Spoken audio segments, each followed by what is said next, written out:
Most apples have been grown for sugar content. Look at some of the labels. Sugar bee apple. Now, that ought to tell you what's in there. Sugar. How about a honey crisp apple? Sugar. That ought to tell you what's in there. But if you're in the apple section, grab some crab apples. One bite is going to tell you they're pretty doggone bitter. They have more of what you're actually looking for, which is the polyphenols. And these make a great addition to salad. We're going to stop here, people. This is... I was at a gas station today looking for a healthy energy drink. I haven't put the video together yet. A Monster energy drink, one of those big cans, 81 grams of added sugar. And a NOS Energy, 51 grams of added sugar. When you see what that looks like, you look like Tony Montana about to have a party time. This is our sponsor of the night, Dr. Gundy. Speaking of digestive issues, everybody, this is caused by a potential toxin that's in all of our healthy food that scientists have been telling us to eat with a fraudulent food pyramid for the longest time. And this potential toxin causes digestive issues, according to Dr. Gundry, a world-renowned cardiologist. This is affecting millions of people nationwide. Warning signs include weight gain, fatigue, digestive discomfort, stiff joints, and even skin problems. Dr. Gundry explains all of these side effects that are mistaken sometimes for normal signs of aging. Oh yeah, my decrepit ankles and whatever. Check this out, by the way. Go watch the video. It is at gutcleanseprotocol.com/Viva. You watch the video. He explains what to eat, what to avoid, which foods are actually healthy, and which foods contain this hidden potential toxin. gutcleanseprotocol.com/Viva. The link is in the description. After years of research, Dr. Gundry has decided to release an informative video to the public, uninterrupted, showcasing exactly which foods you need to avoid. gutcleanseprotocol.com/Viva. Link in the description. And now, speaking also of governments being up to no good, people. Oh, lordy. Moderna scores federal funding for mRNA bird flu vaccine as pandemic fears grow. Does everybody know that Moderna never had a functioning product? It never had a product to market until the COVID pandemic. Well, you know this. America, pay attention. We are living in perilous times. Assassination attempts, coups seeking to take over our government, cybersecurity threats, and we're just heating up. Now, Forbes just put out an article that the government is handing out $176 million to Moderna to whip up, not in the Cool Whip, which has too much sugar, to whip up an mRNA bird flu vaccine. They're gearing up for the next big pandemic, or plandemic, depending on how you want to go about it. And we can't trust the establishment with our health any longer. We must take actions into our own hands now. I'm protecting my family with a contagion emergency kit from the Wellness Company, and now you can too if you're in America, not available in Canada. This kit's no joke. It's the frontline defense against whatever the government throws at us next. It comes packed with ivermectin, hydroxychloroquine. We can now say these words because the government admits they might have been wrong. Z-Pack, Tamiflu, budesonide, along with a nebulizer, so you can rest easy knowing that your family has the emergency meds on hand, along with a guidebook for safe use. Every family in America needs these kits. It's like having an urgent care in the comfort of your own home. Go to twc.health/Viva. Get your emergency contagion kit there. Using code promo Viva gets you 30% off at checkout. Kits are only available in the USA.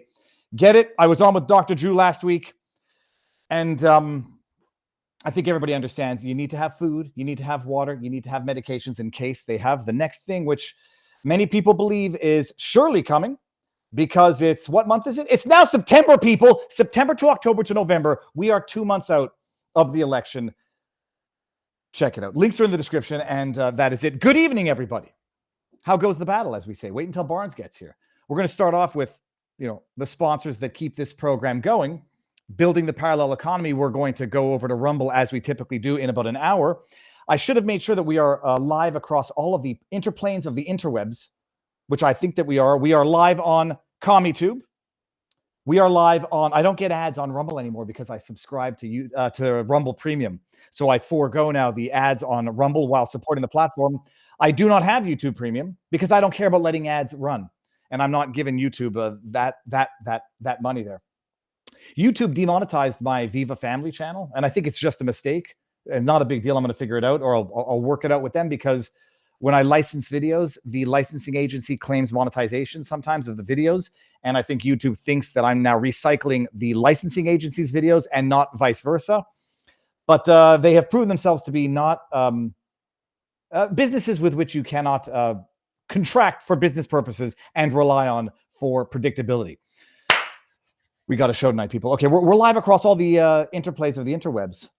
And I wanted to start. Now we're going to get into the fun stuff until Barnes gets here. You've heard the news. We're going to talk about the disastrous news coming out of the Middle East. The vapidity of the idiots that are governing us. I say we are being governed by evil idiots because they're not just evil and they're not just idiots. They're both. I posted this highlight from Kamala Harris's interview with Dana Bash, whatever the heck you want to pronounce it, last week. And I highlighted it at the time because it's just inanity, stupidity, incompetence. I know the body behavior panel, I think they looked at this and said, the way that she's looking at the ground while answering this question shows massive insecurity. I had put together the highlight, the splicing together of, we got to get a deal done, get a deal done. I want to let this play uninterrupted in its unedited glory of stupidity.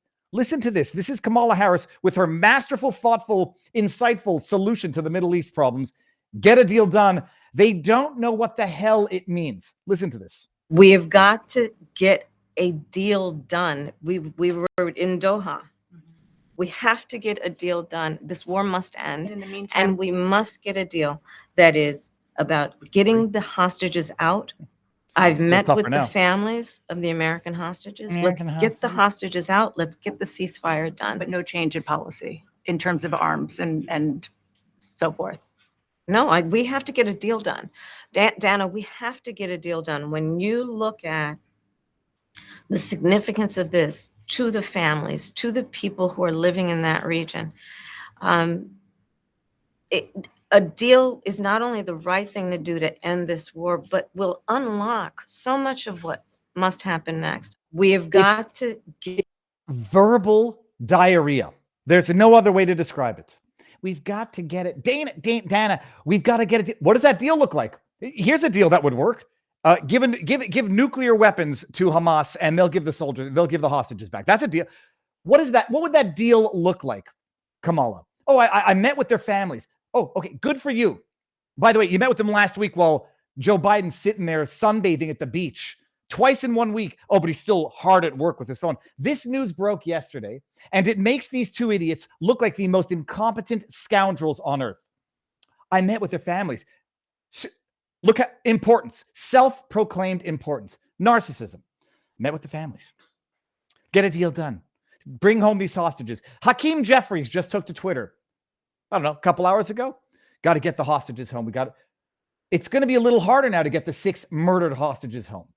Just say nothing. They don't know anything. They don't understand the complexities. They don't have any form of a plan.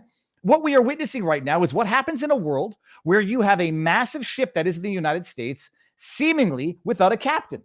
There's no one in charge here, seemingly, and yet there are people pulling the strings from behind the curtains. It's imbecility is what it is. I don't know if that's the right word. They're imbeciles. They're imbeciles and they're liars. I was going to bed last night. I'm just pulling up classic clips. Where is it? I had it. Here, listen to this. Just like I listened to this entire speech that Tim Walz gave to the American Legion. This is in 2012. Listen to this. When I talk to my constituents in southern Minnesota, I don't care if they're Republican, Independent, Democrat, it doesn't matter to them. When I tell them, when I was in Afghanistan, you know what our troops were worried about? They were worried about their family's health care and they were worried about their pensions. I said, do you think that's really what you want them to be worrying about?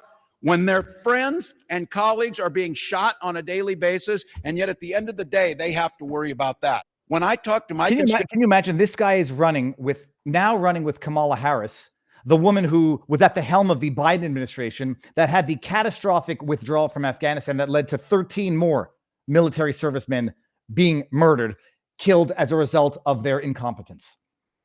When I was in Afghanistan And I put out a tweet because I didn't know for certain if Tim Walz had ever gone to Afghanistan.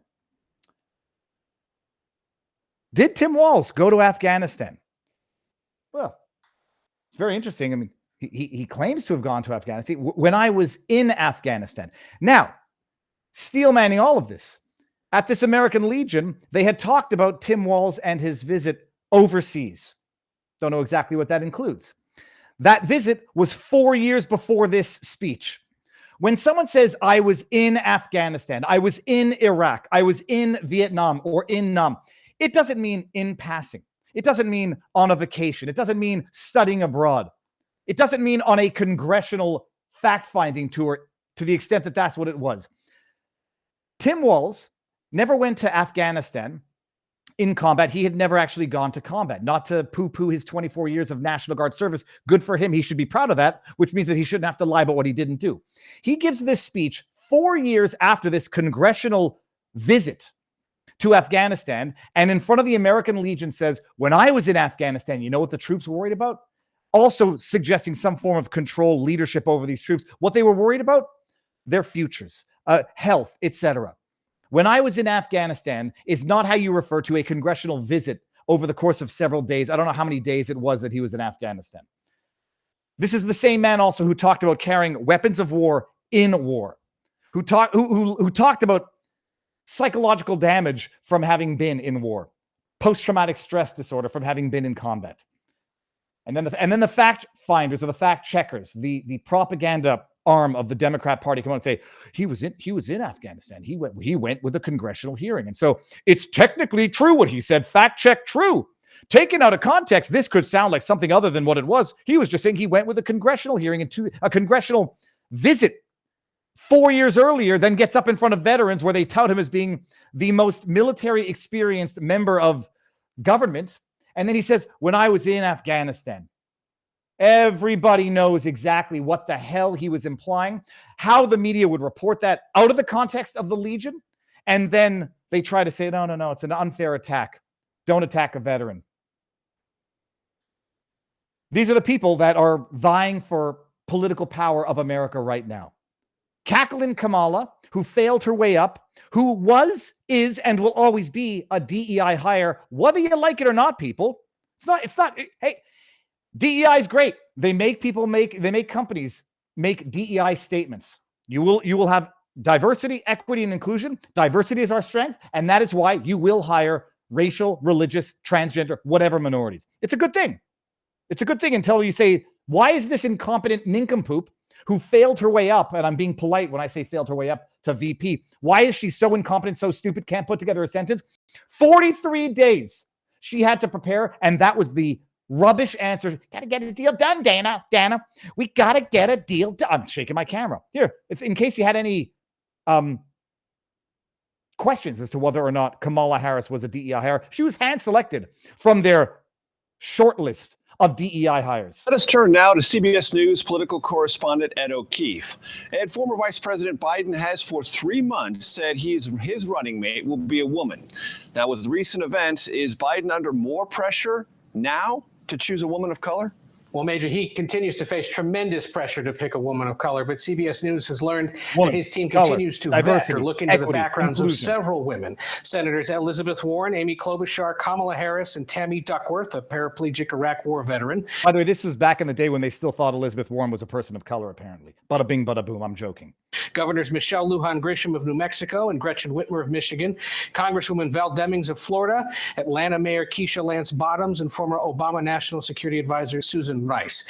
Despite the recent headlines, Biden continues to insist he's looking for someone he'd be comfortable working with and who he believes is qualified for the job, and we're expecting an announcement by August 1st. Let us turn now to CBS News. A woman, preferably a woman of color, and that's what he did with Ketanji Jackson Brown, who can't, it's funny, they can identify a woman of color until they're asked to define what a woman is.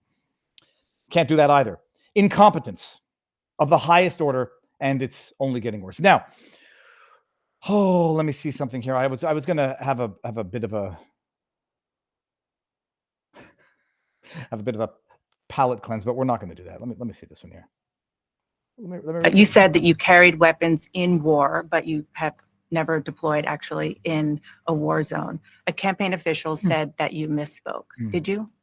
Well, first of all, I'm incredibly proud. I've done 24 years of wearing the uniform of this country. Equally proud of my service in a public school classroom. That's why I whether had it's to lie. Congress or the governor.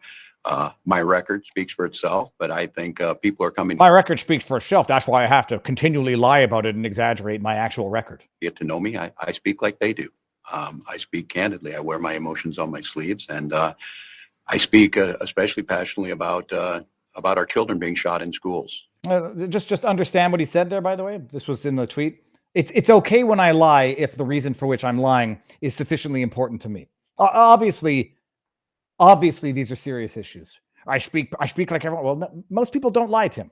I speak especially passionately, i.e., I lie on issues that are children and guns. So I'm going to lie. I'm going to lie. I'm going to deceive when I think it's good for my political cause, as I did when I claimed to have carried weapons of war in war. Now, this is not the palate cleanse just yet. For those of you who missed it, I had Ivan Raiklin on last week, and it was amazing, and we're going to need a part 2. For those of you who aren't following what's going on in Brazil, we're going to talk about it tonight, but no need to play this video when Barnes gets on. I'll play it before he gets on, and you'll remember what it says. Tuesday night, apparently, there's going to be another Twitter Files. We don't know yet what's going to be in it, but this is the ad, and I dare say it looks good. This is a public service announcement from the Secretary of Retribution to Mark Zuckerberg. You promoted all of the unsafe and ineffective products through your platform, and you still censor to this day. You get the ability to share the information that you want with people. That's what the service is. Mark, that doesn't give you amnesty, that little letter you sent to Jim Jordan.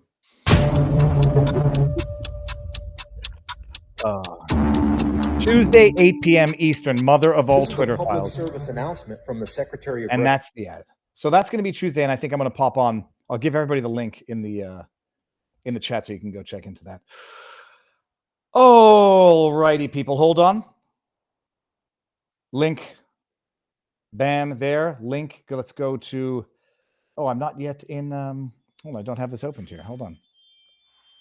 Hold up. Link. Give everybody the link. Do I hold? Oh, come on. Link, and then I'm going to put the thing up here. Bada bing, bada boom. Now, when Barnes gets here, I think I see him in the backdrop. We're going to have the ultimate palate cleanse right now. Going to thank our next and final 2 sponsors of the evening, everybody. Oh, Lordy. The real palate cleanse. Okay, guys, this is it. Get it, eat it, substitute out the sugar. We're focusing on health, by the way, because it's kind of the most important thing in your life. If you don't have your health, you don't have anything, to quote the villain from Princess Bride. Field of Greens, peeps. This almost never happens. I've shared this for my own. Oh. Hold on. I'm just going to distraction there. Field of Greens, by the way. People, I was at the store when I was looking at the Monster Energy drink, and it goes on silent now. At the store looking at the sugar, and it's not just the sugar in the sugar drinks. I was looking at the chemicals in the non-sugar drinks. You couldn't find one without sucralose, without aspartame, and it's just terrible. It's just terrible. And most people don't know this. They don't have control over their health. They don't have healthy habits. They sit there in the afternoon and say, I'm going to suck down an aspartame-filled Diet Coke, and it's just as bad for you as everything else. You're supposed to have 5 to 7 servings of raw fruits and vegetables a day, and most people don't have it. Field of Greens is what we call a desiccated green. It's not an extract. It's not a supplement. It is ground up, basically, healthy superfoods, fruits, and vegetables, picked on purpose for specific vital organ functioning, specific nutrients, and it's healthy and it's wonderful. Made in America, USDA organic, and helps good with the heart, good with the liver, good with the kidneys, good for the metabolism, immune. Go to fieldofgreens.com. Promo code Viva will get you. I don't want to oversell it. What is it? 15% off? Son of a bee sting. It's 15% off your order. Check it out, Field of Greens. And last and certainly not least, everybody, you have to take care of your body and you have to take care of your pocketbook. Now, hold up. Let's bring it up here. Monetary gold, people. It is no secret that we're living in uncertain and volatile times. The dollar is collapsing, and faith in our monetary system is at an all-time low while inflation is skyrocketing. No one has a crystal ball when it comes to the future, but one thing is for certain: gold has historically done better than everything else, maybe with the exception of Bitcoin, but I'm not sure about that. I give myself financial insurance by investing in hard physical assets like gold and silver. Historically, gold and silver have been one of the safest investments, and it allows me to hedge my bets against runaway inflation. I urge you to take a closer look, protecting your ass and your assets by investing in physical gold. Monetary gold, they're legit. They'll take care of you. You can move your IRA into gold and silver. Just tell them I sent you. For a limited time, they're going to give up to $5,000 for free gold and silver for qualified purchases. Sleep well at night knowing that you're protected. Give Monetary Gold a call now. 800-476-1303. 800-476-1303. Or visit monetarygold.com. Barnes is in the house. Robert, I came in on listening, hearing about gold. Robert, I'd say hard gold. You said something during one of our streams in terms of you can put your gold in a vault at a bank, but we now know because of the cases that we've covered, it's not safe there. You can get a vault and put it in your house, but we know that if anyone ever breaks in, that's the first place they go. And good luck saying I don't have the keys for it. What was your advice? I remember it, but remind the world what your advice was. Remind me. It was hiding it in what is it called? That's true for anything, cash, etc. That you hide it in places no one would look. So like, VCRs that don't work anymore. Like nobody's going to rob the VCR. Nobody's going to inspect the VCR. They don't think that. Things like that are the most effective places to store things if you need immediate access to it. It's also always good to have things accessible at a location nobody knows about. So that's always advisable in general. There is a shocking amount of gold that was buried by people back in the day that they die. The family doesn't know about it. And these are like what people discover with metal detectors. It's been a dream of mine to discover that, but you could hide it so well, like Pablo Escobar with, that he had gold, jewels, money all around Colombia, and people have never been able to his own family couldn't find it after he got whacked. So it was never discovered, at least to anybody's knowledge. Of course, if somebody did discover it, it's not like they're going to advertise it. Robert, what's the book behind you? What's the cigar in your hand? Yeah, the book is called Liberty and Power by Harry Watson. Someone had asked in our replies earlier at vivabarneslaw.locals.com about what are some good books about Andrew Jackson and the great success he had for working class Americans. And that's a great one. Liberty and Power by Harry Watson. Excellent book about the success of the Jacksonian Revolution for many working class people in the country, the most prosperous and equal access to political power they had ever had up to that point. And the cigar? Monte Cristo. Okay, Robert, now, we have our subject. Tell us what the subjects are, but we have to start with one that just occurred over the weekend. All right, yeah, we have can Tim Pool sue the Kamala Harris campaign for libeling Tim Pool and their obsession over Project 2025. We have a couple of big cases, election cases out of the state of Pennsylvania from the same court that the Amos Miller case is pending in. And we have an update on part of that Amos Miller case pending before the Commonwealth Court of Pennsylvania. It may not surprise people on those election cases which Democratic judge was specially assigned to help handle those cases. Might relate to a judge that I'm looking at suing for illegally imprisoning farm workers in Pennsylvania. We have Trump seeking, we discussed last couple of weeks, how can you remove a state criminal case to federal court? I think some smart people were listening and are seeking to remove the Trump New York case to federal court. Now, they may have some hurdles with the politically motivated judge in that case, but I think they have sound constitutional grounds, despite what Norm Eisen may be saying. We have in Brazil, they're threatening Elon Musk and banning X by the lunatic judge, Voldemort-looking judge there from in the country of Brazil, as well as other threats, with the Durov, with the Telegram CEO, Robert Reich calling for the European governments to try to arrest Elon Musk. Threats that, the Rumble CEO, Chris Pavlovsky, is detailed. And that we have the New York Times saying the biggest problem with America is that gosh darn Constitution. It poses too many risks to us Americans these days. Tommy Robinson facing another wave of politically motivated prosecutions in Britain. When is Uber liable for an assault on one of its own drivers? What about when schools get your kid convinced that they're not really a man or a woman? Do they have to tell you, or can they keep it a secret? We have a new court in Texas that should be a model for a lot of other states across the country. It's something that some of us have been calling for years, and we'll see. And already the liberals are up in arms as they finally figured out the impact that court may have. We got the update, Amos Miller. When can you get bail for probation? Apparently, I'm discovering all kinds of things about Pennsylvania. There in the county in Pennsylvania, they impose ridiculous conditions of probation, number one. And number two, they believe you can't get bail pending appeal if you're in probation. They don't think that's custody. Apparently, they haven't studied what the definition of custodial status is, which impacts a lot of other rights as well, Fifth Amendment rights and so forth.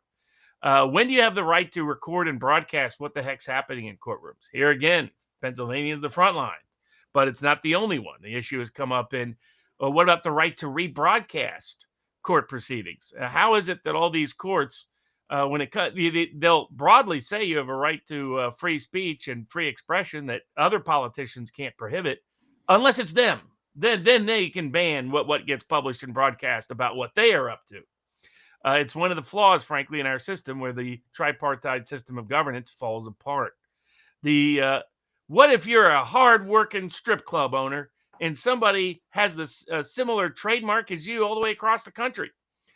Is Foxy Lady really so unique to the strip club in Rhode Island that it's having to sue everybody that's using the words Foxy Lady elsewhere in the country? The limits of trademark law.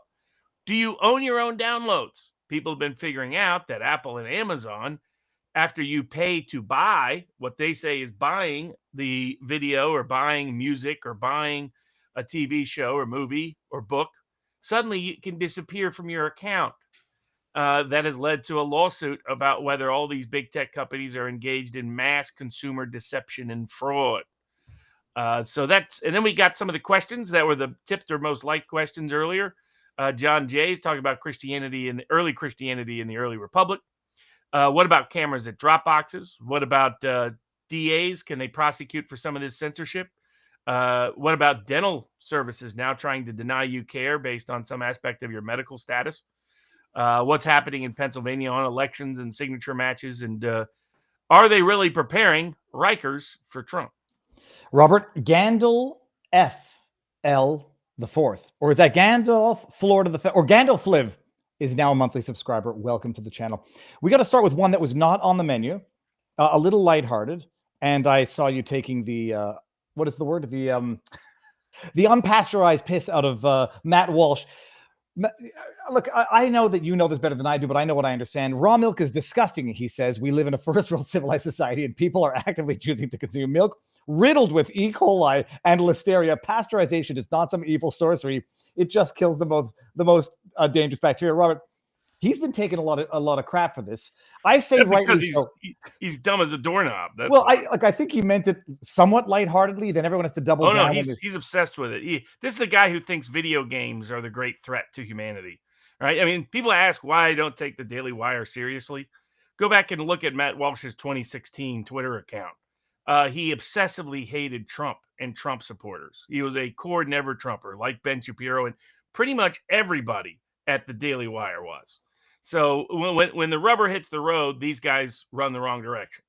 So but what's extraordinary to me is, and I'll get answers like these overconfident, cocky responses that sound like they work for the Pennsylvania Department of Agriculture, where these people think they know something and they don't know it at all. So, for example, is unpasteurized milk full of E. coli? No, according to the government's own data, they don't have anyone that's died in 25 years from raw milk, period. E. coli or anything else, full of listeria, hogwash, complete garbage. He thinks, pasteurized milk only gets rid of the bad bacteria. Actually gets rid of the good bacteria. It gets rid of a bunch of things that are good for your gut. This is something we've been living on for centuries. And people, hey, imagine being so suckered by propaganda. And this is a guy who pretends to be part of independent media. And here he is regurgitating some of the dumbest propaganda on the planet. It's what, in the Amos Miller case, they were relying on. They were relying on the judges to share the same prejudices from decades of being taught the wrong information by the government about our food supply and public health. It's why it's so important and significant, Robert Kennedy's alliance with President Trump in this campaign to make America healthy again. I mean, now a bunch of Americans have figured this out. Anybody that's ever really researched this topic universally concludes that raw milk presents no unique risks of any kind. That, in fact, when they've done the detailed surveys and been subject to the crucible of cross-examination, as Peg Coleman, Margaret Coleman, was as the witness in the Amos Miller case, who had previously worked for the Food and Drug Administration, was someone who was intimately aware of has been studying this issue for more than a quarter century. And what she found is that once you got through all the different ways they had tried to doctor the surveys and doctor the studies and manipulate the data, that in fact, when you do an honest independent inquiry, you find out that pasteurized milk causes more health problems than raw milk does. And I mean direct health problems. I'm not even dealing with the indirect health problems, which are extensive and expansive. I'm talking about people drink it, getting sick, people drinking it, dying. You're at higher risk of that occurring from pasteurized milk than you are from raw milk. This is because people don't understand how food works. They don't understand how bacteria works. They don't understand the real history of what happened particularly with milk. With a lot of things related to milk, it's very similar to what happened with vaccines. They took credit they claimed pasteurization fixed things that pasteurization had nothing to do with. Just like they claim vaccines fixed a bunch of diseases that actually have nothing to do with when you actually study the history. So it's amazing that somebody is so cocky in reporting it and repeating something that's so wrong. That, the only person that was a meaningful expert that I've known that's testified in court in the last quarter century is Margaret Coleman, subject to the government's cross-examination. They couldn't punch a single hole in a single aspect of her testimony. Anybody that's ever drank raw milk, almost all these people have never drank it at all. So they have no idea what they're talking about, but they've never studied it in any meaningful detail. They don't apply basic common sense. I mean, all we have to do is step back and ask ourselves, does a corporatized, industrialized, mechanized food supply make us healthier? Does that even make sense? But of course, we don't have to guess. We can just look at what's happened over the last half century. Chronic disease has exploded in the United States. We have the least amount of direct access to farm-to-table food in the world. And guess what? We're the least healthy in the world. And this is people are surprised that how resonant Robert Kennedy's message is on these topics that make America healthy again got viral right away. It's because ordinary people have been experiencing this now for 50 years. They've seen what's happened to them. They've seen what's happened to their children. They've seen what's happened to their loved ones. They've seen what's happened to their own bodies. Like we were taken for a ride by the government, their bogus food pyramid.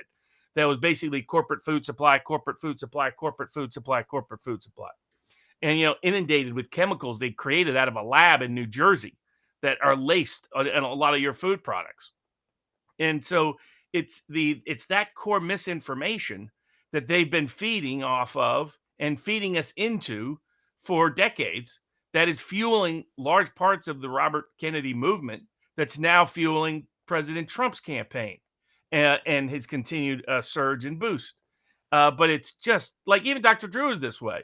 He was like, oh, I don't know if I would want to drink raw milk. And it's like, wow. So he's bought all the, bogus interpretations out there that this is not, it's a little tricky to research because the official government narrative is always bad, bad, bad.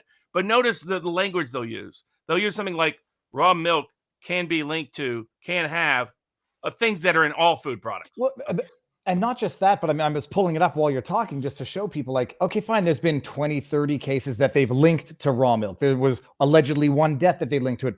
I pulled it up for those who are listening in podcasts. And the death we broccoli, just heard, by the way, in court. Yeah, Because you dug in and it turned out the death that they attributed to raw milk, they attributed to listeria in the patient. Problem was the listeria was there a year before when she hadn't drank any raw milk. and she died, by the way, of fourth stage cancer. I mean, this is why they use these kind of phrases. This is the reason why the government doesn't want any meaningful trial. That's why in Amos Miller case, they're obsessed with shutting it down without a trial. But, having him prohibited from operating before he gets a chance to have a full day in court, because they can't hold up. When the FDA was sued, they walked away from all this. Thomas Massey, a real farmer, unlike Matt Walsh, he only farms for clicks. Massey, a real farmer, real congressman who's researched this issue in great detail, has been talking about it for a long time. Anybody that's experienced raw milk, grew up around raw milk, it's real milk. It's natural milk. It's not milk that has been changed or adulterated, which is what pasteurized milk and every other form of almond milk and some of these other things are. Maybe in soy milk is Matt Walsh's idea of a healthy diet, but for the rest of us, give us milk right from the cow, and it's fantastic. But it's just striking the arrogance combined with ignorance of people like Matt Walsh, and it's commonplace throughout the professional managerial class. It's why we're in the problems we're in. It's why he reacted to Trump the way he did. They thought all their prejudices and bigotries were absolutely right. And they're absolutely wrong. It's why I have a problem with I'm part of the professional managerial class, but having been part of it, they're the last people on the planet I would want to govern anything. Your business, your life, your family, society, politics, you name it. They're an incompetent breed of people who are whose arrogance always exceeds their intelligence. And it's what makes them dangerous. Going around telling the world, you have to be a moron. I have an IQ of 85 in order to believe that raw milk could be good for you. You're just showing how stupid you are, Matt. I mean, it's an embarrassment. I mean, it was almost as embarrassing. But, we'll discuss part of we're going to do a special Labor Day version of What Are the Odds with Richard Barris, People's Pundit Daily, 2 p.m. Eastern Time. It'll be the last one for a couple of weeks because I have trials coming up.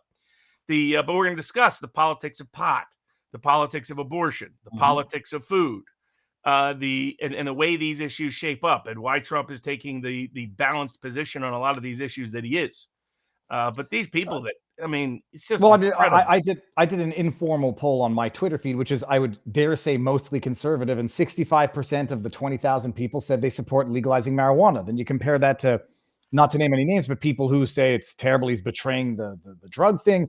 Then you got the Lila Roses about the abortion issue, taking positions that even the vast majority on the conservative side are not aligned with. And I also just wanted to show, if Matt Walsh is afraid of E. coli, you never eat broccoli again. You never eat alfalfa sprouts again, because those are the things lead to. Of course, exactly. But leafy vegetables are the number one source of food illness. It's what they've done is the state has colluded with the big ag, the big corporations, to deceive people into believing only government-approved, corporate-backed food is safe, when all of the empirical evidence, your own eyes from your lived experience, tells you it's not. Because they have come to dominate the food supply in just 2 decades, and during that time period, we've become the most unhealthy people on the planet. So, and there's a clear correlation. You have the pharmaceutical attribute as well, but we've made our kids incredibly sick. What do you have to be hit in the face with before you realize how stupid it is to continue to believe corporate propaganda and government propaganda that their food supply is safer than what we used to have? You think your grandparents had a worse food supply than we got? People will say life expectancy. We didn't have a chronic. Where were all the chronic diseases? Why did we have almost none of them 60 years ago, 70 years ago? I like, not to play devil's advocate, they'll say that the life expectancy 100 years ago was much shorter, so you didn't have chronic diseases, but you didn't have the same life. Chronic diseases for kids, for children, we're talking about. It's an explosion of chronic disease in children. Life expectancy doesn't explain that. Life expectancy could explain the rise of cancer rates, but life expectancy can't explain the rise of cancer rates in kids. They can't explain the rise of autism in kids. Can't explain the rise of a whole bunch of chronic. We have 60 plus chronic diseases now. Most of the country, most kids have at least one chronic disease. At least one. This is insane. And yet, idiots like Matt Walsh think gender identity politics is the only thing that matters. And he wonders why Bushite republicanism isn't popular. These people that are the sort of boomer-con perspective is utterly out of touch with the world. But when Richard Barris polled the topic, he was shocked at how deeply popular food freedom is, about having direct access to farmer-produced food is for people all across the country. But there's a reason they go to farmers markets. There's a reason why farmers markets are intensely popular, because they figured it out. They figured out that this government corporate crap is killing my kid. It's killing us, and I don't want it. It makes us miserable, makes us unhappy, has a whole bunch of other negative side effects as well. And the only people who still haven't figured it out is the political class. It's the judges, it's the lawyers, it's the legislators. They're the ones who don't get it, don't understand. There's a reason why when raw milk goes through legislative review in the last 20 years in over 40 states, they end up legalizing more access to it. Why is that? It's because they get all the evidence, all the information, and they're usually all shocked when the information shows, oh, hold on a second. It turns out that drinking the same milk our ancestors drank for centuries is actually pretty good for you. And that doing what you do with pasteurization, which removes a lot of the benefits of milk, and the taste, by the way, ends up reducing the interest in milk and ends up reducing the health quality of milk. This is Dr. Simon Godek, who just did an expose, seemingly, what's the word? Exposing the Krasenstein brothers as being less than savory characters. I'm going to have him on Tuesday, so stay tuned for that. But he's an actual scientist, and he's a smart guy at that. The graphic below is exactly why I stick to raw milk. If your microbiome is in good shape, consuming a few bad bacteria shouldn't be a problem. And then he goes through all of the fatty acids, proteins, whatever that get killed when you pasteurize milk, which is why French cheese tastes better. It's why pasteurized orange juice tastes like crap. I mean, throughout Europe, this is commonplace. I mean, that's the extraordinary thing is like even government-happy societies like Europe are more attuned to good food than we are in the United States. It was one of the points Robert Kennedy made. He goes, there's companies in Denmark that make certain drugs that in Denmark, they don't recommend for their own people. They just have us be the guinea pigs here in America. And it's just incredible. But I mean, it's Walsh repeating and regurgitating this utterly false information and doing it from a place of contemptuous arrogance of anyone who disagreed shows the problem in the methods of information gathering and communication that the Daily Wire crowd routinely runs afoul of. And that the institutional right, because they're so corporatist and often statist in their approach, often goes AWOL with. Imagine not to trust these kind of government sources for things like whether or not someone's a man or a woman. But suddenly you turn around and trust them, classic Gellerman amnesia, as termed by Michael Crichton. You immediately trust them when it comes to milk, even though it betrays every form of common sense and historical knowledge and personal experience that everybody out there has. It just shows that's not someone you could ever trust on anything. Because his method of learning is bad. His method of understanding things is bad. You can't trust somebody like that. Matt Walsh is just untrustworthy across the board. Too dumb to count on. Well, speaking of, I don't know if we'll need to get into the stolen valor, Tim Walz stuff, but let's do the two big ones that I think people want to hear before we head over to Rumble. Let's start with Trump, because I put, the reminder announcement for tonight's vlog, or tonight's stream was the breakdown of the son of a gun, the superseding indictment.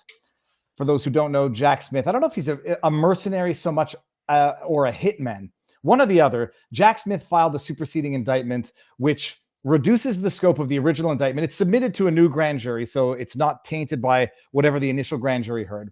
It eliminates some of the defendants, it eliminates some of the allegations, eliminates some of the evidence so that it should be compliant in theory with the Supreme Court's ruling on immunity. When I posted this on Twitter, someone said that he wasn't even supposed to submit a superseding indictment. There were pending motions on the existing indictment as to what would need to be struck and what would need to be, or what would be allowed to be kept in. And I didn't have any knowledge of that. I just know that this superseding indictment has basically, as for, you'll correct me if I'm wrong, elaborate if it's not wrong, basically starting from scratch. There's no chance any of this goes anywhere before the election, but now they get to drag this thing through the election, drag this thing through if Trump wins, that interim period until the transfer of power. And then it's a question of what happens if, and touch wood, Trump wins. the election. First question, though, did Jack Smith pull a fast one by filing or getting this superseding indictment instead of dealing with the indictment that he had already filed in light of the Supreme Court ruling? I think the only reason he did a superseding indictment wasn't to escape a motion to dismiss on the existing indictment, since certain parts of it clearly ran afoul. It was to primarily delay any dismissal order or decision until after the election. So, yes, you're exactly right. The goal is to drag this out, continue to try to shame Trump in the court of public opinion, and preclude a dismissal from a higher court, like the Supreme Court potentially, before Election Day. So they want this hanging over Trump during the election, knowing that in all likelihood, Jack Smith is not constitutionally authorized. That has to be dealt with at some point. One federal judge has already ruled he's not constitutionally authorized to even exist to do any of this. May I pause you there? The circuit that's going to deal with Eileen Cannon's dismissal for Jack Smith lacking, not standing, but lacking authority, does that circuit also include DC? No, but are they going to disagree? I mean, that's the problem. So the judge could disagree, and then that creates an issue for the Supreme Court to resolve. So either way, this case was never reaching trial. And he just wanted to make sure there wasn't a dismissal order he knows the district court's in his pocket and the DC Court of Appeals in his pocket. His concern was the Supreme Court stepping in and dismissing the entire case on either the Cannon theory or the theory they just articulated prior to Election Day. That would be politically embarrassing to the Biden administration and boost Trump. So they don't want that to occur. So that's what this superseding indictment is all about. It does not escape the problems that he has no such authority. It does not escape the problem that they already gathered evidence in violation of the immunity and submitted it to a grand jury previously in violation of immunity. It doesn't change. The indictment itself still has things in it that are clearly prohibited under the immunity interpretation given by the Supreme Court just this past year. So it's why they've now, all the Trump haters have now put all of their eggs in only one basket. New York sentencing. One quick question: double jeopardy does not attach because there had been no jury impaneled. That doesn't apply to a grand jury. No. Okay, so that answers the question for the DC case and to some extent the Florida case, which dismissed it, and now Jack Smith has to deal with whether or not he has authority under the that's the classified documents case. September, what is the date for the sentencing? It's not this week, but next in New York. People are still taking bets. Is he going to get sentenced? Whatever. Is the Trump team looking to try to move that criminal case out of the state of New York to the federal court? Yeah, they filed, in fact, their notice of removal. So the notice of removal, the way it's supposed to work, the fact that you filed a prior notice of removal does not, despite what some idiots on law Twitter were saying, they're like, oh, that's res judicata, that's collateral estoppel. If you want to see just how ideologically corrupt the legal academy is, look no further than Norm Eisen. This is a guy who's been promoted as a potential Supreme Court nominee by the left. Look at him or Lawrence Tribe. They have said some of the dumbest, craziest, most ludicrous interpretations of the law that are basically false, that would fail you as a first-year law student out of class and out of school because they obsessively hate Trump so much. And this is the problem with the professional class whose political prejudice they pretend they don't have and who believe, like the Matt Walshes of the world, that their information because they're intelligent and they're smarter than the rest of us.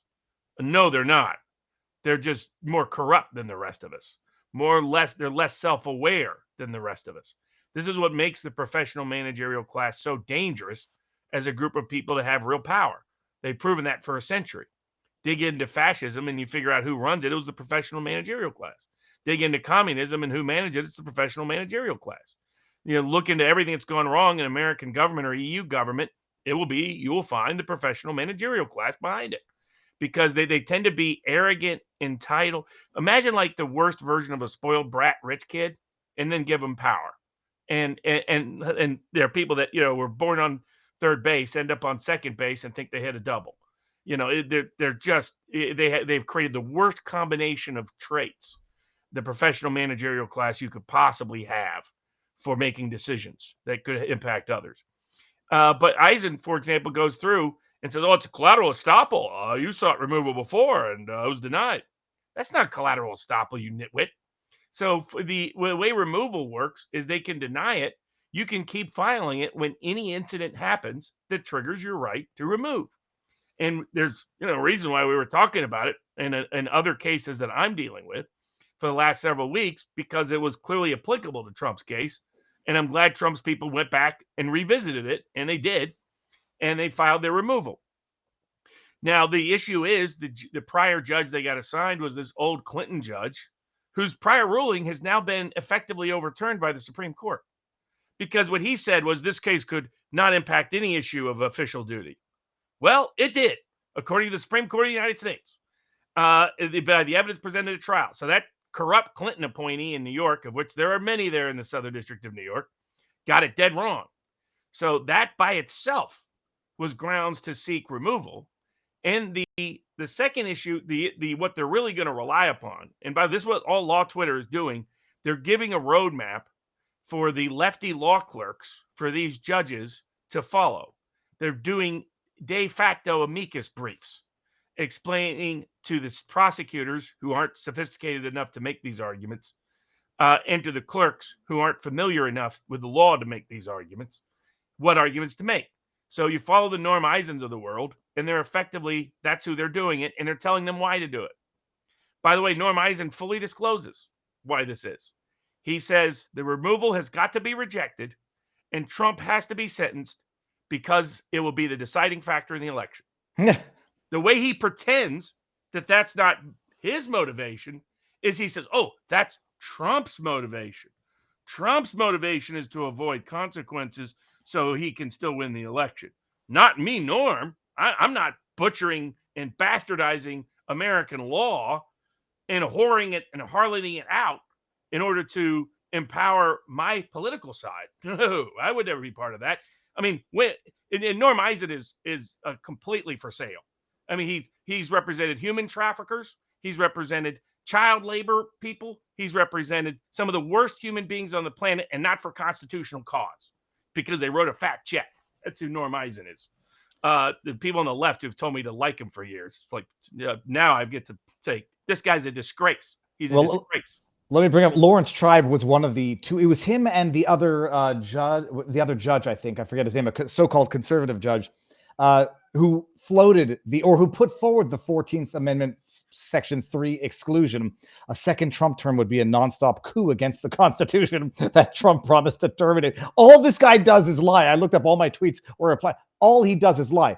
It's what Section 3 of the 14th Amendment was designed to prevent by disqualifying those who swear to support the Constitution but then trash it, says the guy trying to trash the Constitution. But in fairness, he never swore to uphold it, so good for him. So there's no collateral estoppel. That's not how removal works. You get to file it.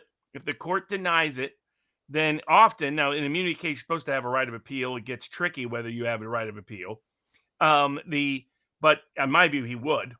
So, but what it's not re judicata or collateral estoppel. One. Number two, it couldn't be because this judge was wrong on the law anyway. Re judicata and collateral estoppel is factual determination made by a fact finder after a presentation of actual evidence. It's not legal interpretation of the law. That's precedent, and either it's controlling or it's not. And in this case, the judge got it wrong. But the second issue, the main issue they're going to argue is they're going to argue the variations of abstention. And I have long abstention is excuse number 293 why federal judges get to be lazy and not do their job and uphold the Constitution. Like standing, like mootness, like rightness, like latches. We have an example of that we'll be talking about in the Pennsylvania courts about the election dispute, excluding Cornel West from the ballot. It's an excuse. It's another Pontius Pilate pretext for them not to do their job. And in this case, Younger is one of the various forms of abstention that even when scholars study it, they can't come to the conclusion as to why there's any intellectual basis for it. What's clear is the Supreme Court, when they created it, flat out lied about the history. They've done this a lot in this context.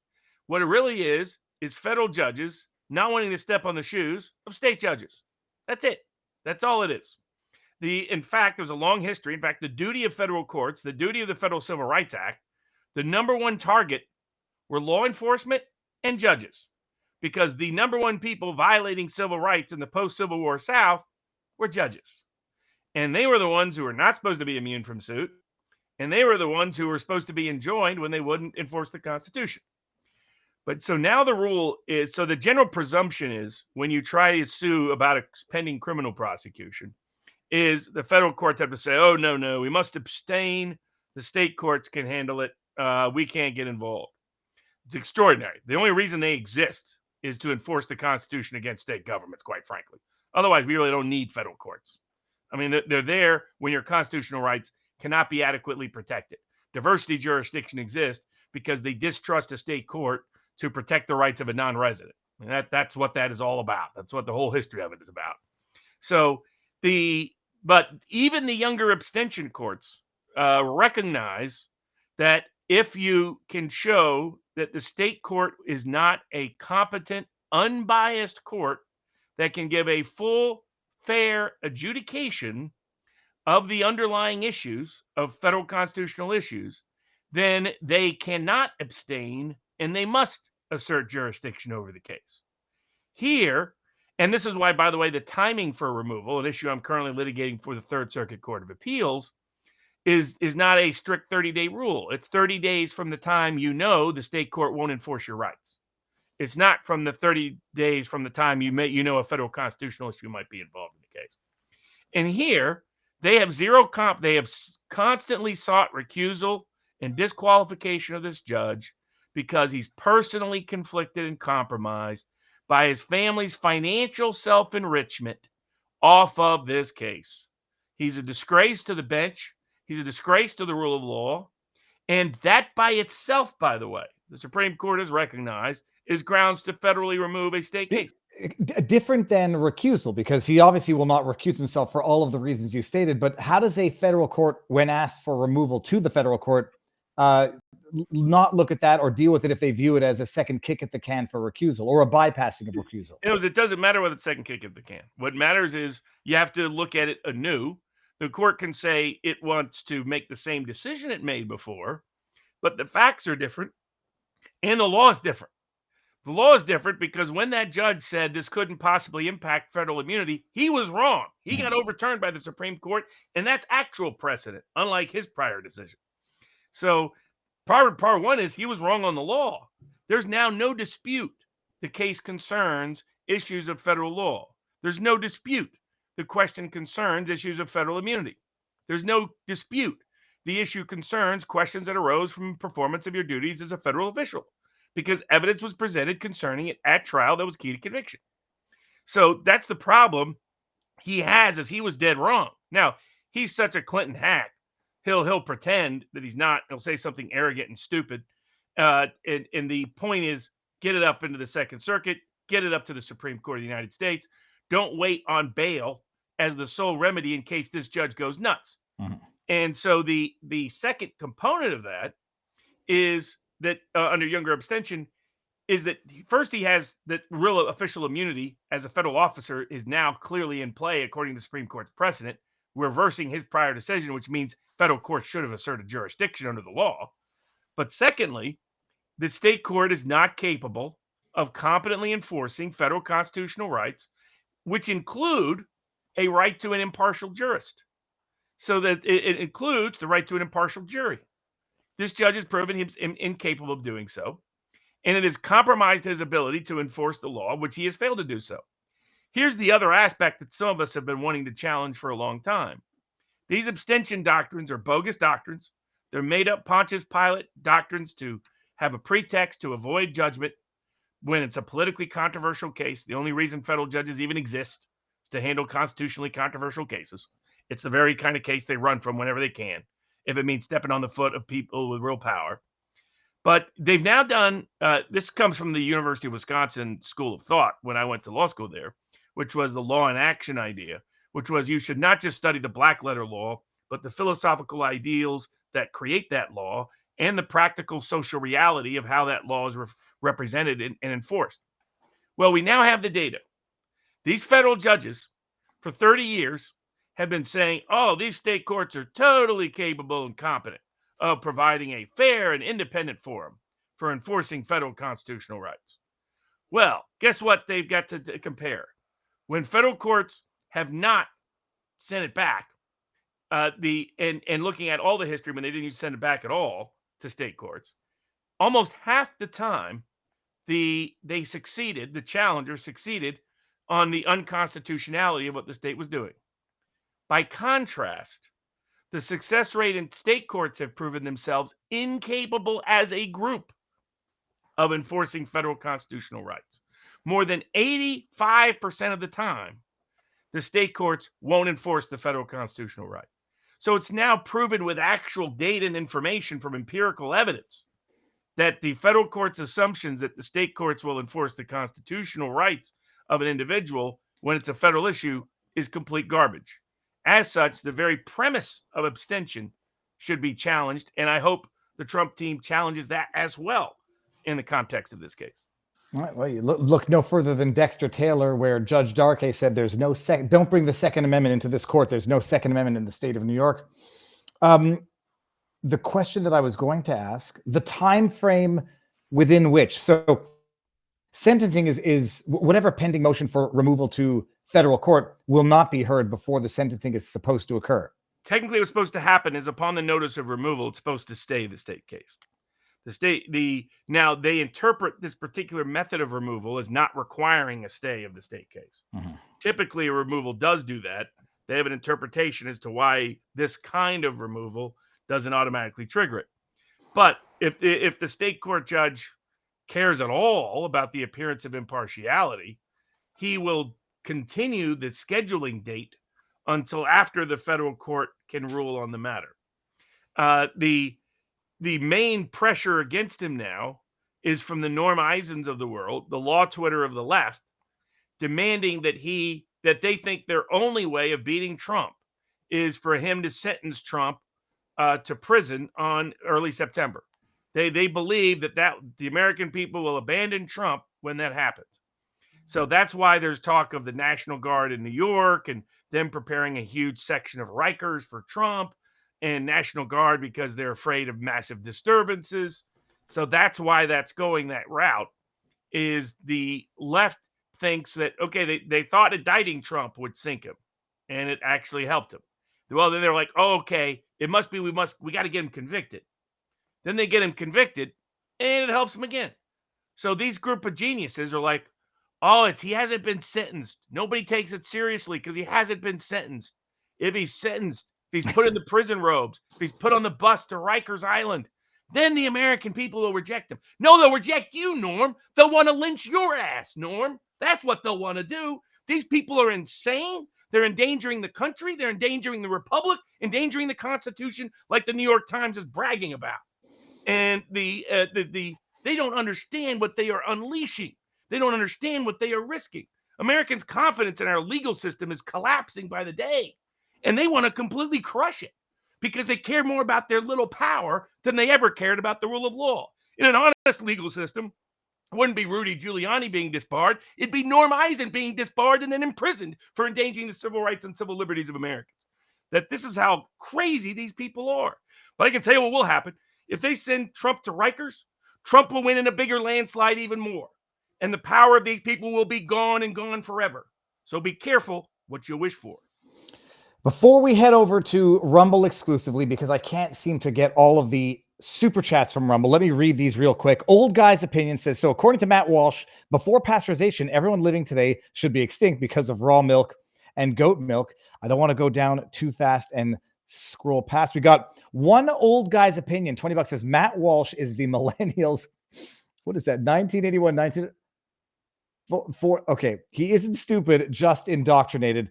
I can feel for Matt. Look, I'm still neurotic about the fears of unpasteurized stuff because I was brought up with that, but I know it's wrong. I just don't like milk, period. But I've never tasted. The difference is the arrogance, right? It's like if you're going to go out there and attack a bunch of people, at least investigate and do meaningful research and study both. But this is typical of the professional class. They never do this. They just assume whatever propaganda they received is absolutely true. No, and then you got to credit to people like Nicole Shanahan, right? Nicole Shanahan's putting out great ads for Trump. And this is someone who a year ago believed everything bad about Trump. She herself has said, she had TDS. She put in an ad. She did an ad about TDS, which Trump is taking to a new level. Because he's saying, have you heard of TDS? Yeah, it rots the brain and it damages the body. It's causing all kinds of health problems in America. It's fantastic. One old guy's opinion says, Timothy the tampon no balls Walls, a real American zero. Okay, that's not bad. I'm from Denmark, and we are big consumers of all organic meat, fruit, vegetables, etc. That is John Benson. And then I think we're going to be good by going all the way down. All right, that's good. What we're going to do now, the link to Rumble is in the pinned comment. I'm going to get to the Rumble rants in a bit. We're going to now vote with our eyes, vote with our feet, vote with our dollars, vote with our attention spans, and bring this over to... how do I do it here? Rumble and locals. So we're going to end it on YouTube and Twitter, and I'll post the entire podcast in audio form to Viva and Barnes Law for the People on Podbean. I'll upload the entire stream to Viva Clips and the entire stream to Twitter tomorrow. But right now we are going to go support the free speech platform and our friends in the war against the tyrants. Rumble right now. I think it gives us 30 seconds, but if it doesn't, come on over there. The link is there, vivabarneslaw.locals.com. Bada bing, bada boom. Robert, speaking of free speech, speaking of censoring free speech, speaking of the war. So Pavel Durov, I spent all last week doing the rounds, talking about it during my live streams, went on with the Unusual Suspects, did a Twitter space, met this guy named Mikhail Svetov, who came on Friday to give us his perspective about what he thinks of Russia. Putin, he's living in exile in Brazil now. And I said, ironic, you had to flee Russia. Now you're in Brazil with BRICS. You might be getting extradited, sometime soon to Russia if they really wanted you. It's going crazy. People say, well, why would France take a position that's adversarial to Russia in terms of arresting Pavel if they're enemies? These tyrants don't want the people having access to information, period. Macron is not much less of a tyrant than Morales in Brazil, than Biden when he was there, than Kamala, what she wants to be, than that stinking scumbag Keir Starmer out of the UK. But it's full-on war now in Brazil. They're banning, from what I understand, unless I'm mistaken, I don't think I am, they banned Twitter or X, and they're fining anybody who's using a VPN to use Twitter or X. Maybe I'm wrong. Robert, make it make sense? No, I mean it's credit to Senator Mike Lee, who's become truly based in the last couple of years. He put out, why in the world are we providing any financial aid or having any entanglement with a country that is trying to violate our civil rights, violate our citizens' civil rights to free speech and free elections? Why are we giving them money? Why are we defending them? Well, why shouldn't we disengage entirely? Shouldn't we cut off all foreign aid entirely? Shouldn't we stop spending our own military resources on defending them? Like the EU, when they came after Elon Musk, and he made the same point about Brazil. I mean, Brazil would collapse as a country without our aid. That's the reality of it. Their economy is still in semi-shambles. And so it's long overdue to discard these alliances that are clearly not allied and aligned with our values. Because what Brazil has done is you have a corrupt court in Brazil that has usurped all power and is using judicial power, kind of like the New York courts in the Trump cases, and weaponizing it in order to censor any dissident information, and is threatening to imprison anyone, to fine and bankrupt. I mean, it may seem like $10,000 may not seem a lot. That's a lot of money in Brazil. If you merely use a VPN now, right? So the first pretext was we must shut down the dangerous Elon Musk's X. And then the second step was, we really need to fine people and threaten imprisonment for people who use a VPN, on the grounds that we're just doing it as related to accessing X. But again, what VPNs do is allow you to circumvent the censors in your country. And so this is an effort to control all forms of information. It kind of relates to judges wanting to monopolize information that comes out of their courts and prohibiting you from taking notes or recording your own court proceedings that we're litigating in Pennsylvania in multiple cases. It's of the same continuous logic. I mean, we now know why the Telegram CEO was arrested. He was foolish enough. He came from the Russian liberal class that thought Putin was the personification of evil and Macron the personification of liberty. And Macron was like, yeah, why don't you come up for a little dinner? You know, it's not going to be one of those dinners. It's not going to be one of those Marquis de Sade kind of dinners that Macron likes, where they party in all kinds of ways. But he's like, yes, I would so love to listen to your opinion, Durov. And so he flies in on his jet. And what happens? The French grab him, throw him in jail, charge him with a bunch of nonsense. And as the Duran pointed out, and as we pointed out, if there were serious charges, they would have extradited him, sought his extradition. They didn't. That instead, they're trying to shut down Telegram because Telegram has become a major source of dissident information. It's the same reason they're trying to shut down TikTok in the United States. It has nothing to do with China. They're trying to shut down TikTok in the United States because they don't like it being a source of dissident information. Very popular platform for the Kennedy campaign. Very popular platform now for the Trump campaign. Before that was a very popular platform for people who are critical of Israel. In Telegram's case, it's people who are, both sides, Ukraine and Russia, disclose things. But what is you get a bunch more honest, right grassroots, independently sourced information. And that's what Elon Musk has done with X. He has converted it into an independent platform where people like Catherine Herridge, great investigative reporter that CBS fired so she wouldn't blow the whistle on various Biden administration scandals. You're talking about one of the most well-respected investigative reporters going on 30 years. And now the only place that she can broadcast is X. One of the key platforms for Tucker Carlson and Alex Jones is X. That you get more independent information from X now than any other American social media platform aside from Rumble. So that it's not and where is Rumble also not located? France, Brazil, right? They came after Rumble actually before they came after X, before they came after Telegram, where it was a sign that Rumble was the real deal in ways that these others, were just coming into being. But that it's, to me, they're violating in various international treaties. They're violating various international covenants that they are signatory to. And Trump, I think, should speak up about it and say any country that continues to try to intervene in our elections, any country that continues to threaten our citizens for asserting their constitutional rights and liberties, whether it's Brazil or Britain, there will be consequences in our public policy towards handling them in the future. Britain wouldn't exist as a country if it wasn't for the United States anymore. We might have been founded by Brits, but since 1776, we've been very independent. And in the last 2 centuries, they'd all be speaking German if it wasn't. Same with the French. They'd all be really speaking German if it wasn't for us. The part of Brazil wanted to be speaking German, but they were unsuccessful in that effort, though plenty of folks hung out there for quite a while. So it shows that this is a global war on free speech, global war on food freedom, medical freedom, political freedom, financial freedom, all of it. The Bill Gates dystopian control grid, big tech, big ag, big pharma, and big government aligned to deny us and deprive us of our core constitutional rights and liberties. And it's extraordinary that Elon Musk is one of the avengers, that the Telegram founder is now, just because he actually meant what he said. He was mistaken in assuming the French really meant it. That they're all they've done, by the way, is antagonize all the Russian liberals. It's amazing. They've taken the last little vestige of anti-Putin, pro-European support in Russia and completely crushed it by their own actions. But they're so incompetent, they don't understand that.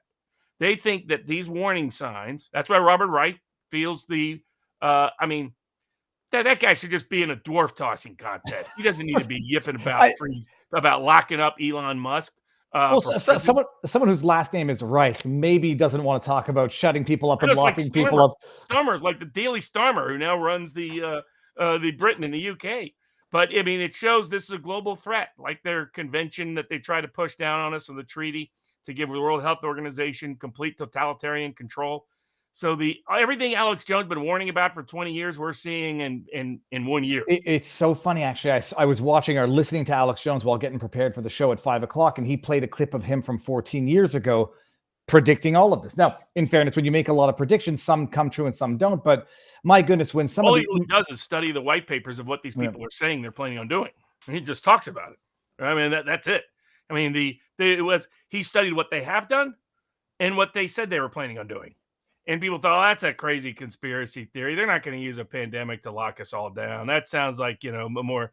All Jones did was read through their own paperwork and follow Gates' little coronavirus convention, little thing he did, his little special little project right before we suddenly suffered a coronavirus pandemic outbreak. What a magical coincidence that was. I mean, when The Simpsons used to be funny, which meant they had insight, they also predicted it. There was that famous scene when the opening of the episode, they crawl in through the Statue of Liberty head, and you have all the heads of MSM talking about how to sell the next pandemic, and it's got to come from something that is everybody's house that scares the hell out of them, and they called it the cat flu pandemic, and now we're up to the bird flu. Well, this is going to segue, Robert, perfectly into the next one, which is going to be Tommy Robinson, but I'm going to interfere with that segue, but just to make sure, look at that face. Hold on. Over to Rumble as we tip. Okay, there we go. Get that face out of there. Signal is better than Telegram. Changed my mind. I think Signal has more. Signal is better than Telegram, yes. That is from James Pruitt. FD Man says it is an Orwellian ministry of truth being birthed from the Western democracy. I like that. Kimmy Hunt says, our State Department backed Lula in the campaign. Maybe Senator Lee needs to speak to Blinken. Well, apparently, with this mother of all Twitter files that's going to drop on Tuesday, Ivan Raiklin is putting it out there. If there might be some information about this specifically as relates to Western interference or support for Lula, but I don't want to get ahead of it. We'll see what happens when we get there. FD Man says, Candace Owens left the Daily Wire because of the self-proclaimed intellectual superiority running rampant in that organization. Admiral IQ says, my dad is lactose sensitive and he wasn't when I was younger and never heard of lactose-free or gluten-free till the past 10 years. Cup of Suit says, lying equals bad grammar like calling dead people stutter. That's Joe Biden. And then Fleet Lord Avatar, Robert Barnes, it is accurate. Both houses in Congress could go to Democrats, as Pelosi said during convention, being cold-blooded focus on Congress. And I think I saw another one come in here. The Simpsons was funny when Matt Groening wrote The Simpsons, Matt Groening. But speaking of Western tyrants who are making Russia look comparable by comparison, you got Keir Starmer, that dude who's now apparently they're going after Tommy Robinson yet again for contempt of court for violating the prohibition to not defame or smear the Syrian boy who was actually not a victim of any waterboarding or whatsoever. Tommy Robinson put out the documentary called Silenced, which showed how the UK government went after Tommy Robinson for exposing the truth about that Syrian boy actually not being the victim of any form of a hate crime whatsoever, but actually being the perpetrator of crimes and violence against his schoolmates. How some of the people in the school were paid by these attorneys of the Syrian boy to be quiet. He went into it and then went into how the government basically screwed him, denied him his right to actually submit evidence of the truthfulness of his statements, £1,000,000 defamation verdict, locked him up. They locked him up for other reasons, but they're going after him again for violating that court order and trying to hold him in contempt again, Robert. I mean, field it from there. Yeah, I mean, it's politically motivated. And the attacks on Robinson have constantly and consistently, whatever you may think of Tommy Robinson, been politically motivated. And it's extraordinary. Like, you look at how Britain is responding. They're responding by threatening people 20 years in prison for saying things on social media. I mean, that's how it. I mean, did the Brits forget how 1776 came about? Did they forget how their empire collapsed? It's this sort of colonial, imperial, control, authoritarian nonsense that led to the end of the British Empire as we know it. The empire which the sun never slept. Now the sun barely sits on any part of it that matters. And yet here they are back to doing it again full blast. And it's again, I think if these countries are going to completely discard and disregard and disrespect our citizens' constitutional rights and liberties because of cases like Tommy Robinson, who's not a U.S. citizen, but they're threatening it against U.S. citizens solely for his speech. And what they're really trying to do is pretend their problem is not due to them having open borders and flooding their country with illegal immigrants whose culture completely conflicts with the UK. And people who simply pointed out, and Lauren Southern was banned from different countries for periods of time, couldn't fly into different places without being arrested and being subject to long interrogations. over associations and affiliations. I mean, Pavlovsky had to flee Europe before he might get arrested as CEO of Rumble. Elon Musk clearly can't travel outside the United States for the foreseeable future because that's what these countries are threatening. And it shows how important this election is in the United States and the significance of the Trump-Kennedy alliance to take these apart, these systems of censorship and control apart. Because what they're doing is, rather than letting the world know they've got a serious illegal immigration problem that they in the UK, which is their core problem. It's the reason the Tories collapsed, is they failed to keep their promises about doing something about it.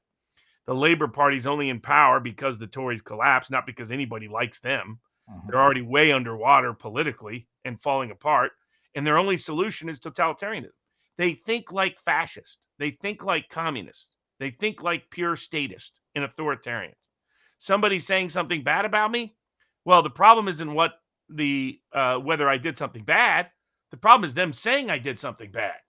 And so let's censor and suppress and arrest or threaten to arrest. And that's what they're trying to do. Robinson is the biggest critic of their illegal immigration policy over the past decade and their just broad open borders policy and the cultural conflict it has produced. It's just, there's not, when I was in London, every single one of my Uber drivers was named Muhammad. And I remember thinking, things are changing a little bit here. I don't know how this is going to work all so well.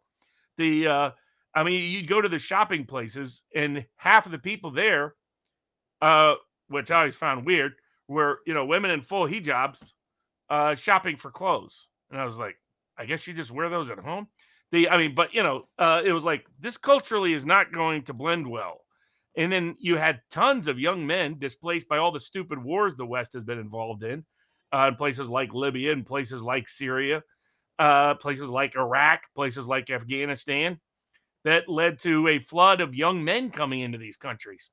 And, while the far left, embraces the Palestinian cause and the like, what happens when these people take a, come flood here or we go there? There's a real cultural conflict because they're not of the same. It was like the liberal reporter who asked the Taliban, what about, letting women do this? And they started laughing and laughing and laughing. She's like, yeah, it turns out that they're not your ideological ally. So I think that's, that's what it is. It tells you they know they're wrong and they're so desperate to cling to power, they'll resort to any tactic to keep it. Well, it was Tommy Robinson's not his biggest mistake, but what he exposed was not just massive immigration problems and the cultural issues and statistics on crime that it was causing, but also the not even complicity, but the corruption of the institution to cover up for it, because they didn't want to expose their own failed policy, and so they didn't go after the problem itself. They tried to bury it, pretend it didn't exist, that it wasn't specific demographics involved in the rape gangs that wreaked havoc for a decade plus, and then went after Tommy Robinson for exposing that it actually was. And now you got Keir Starmer in there talking about extraditing people who think that they can, behind their keyboard, say whatever they want and stir racial hatred from abroad. I thought he was talking to Tommy Robinson at first only, but now I think he's talking to Elon Musk. And now that we've seen what happened to Pavel, we know that he probably was talking to Elon Musk, and he's talking to Americans who have a First Amendment and a Second Amendment God-given right to say what the hell they want within the bounds of, specific threats, credible threats, etc.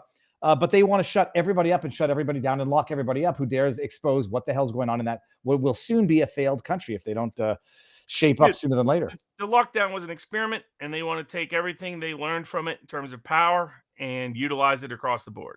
They think only they should have power, and they think the problem is not whether they're wrong on something. The problem is anybody disagreeing with them. It's very Barack Obama-ish, where Obama defined anything as misinformation that was just disagreeing with him.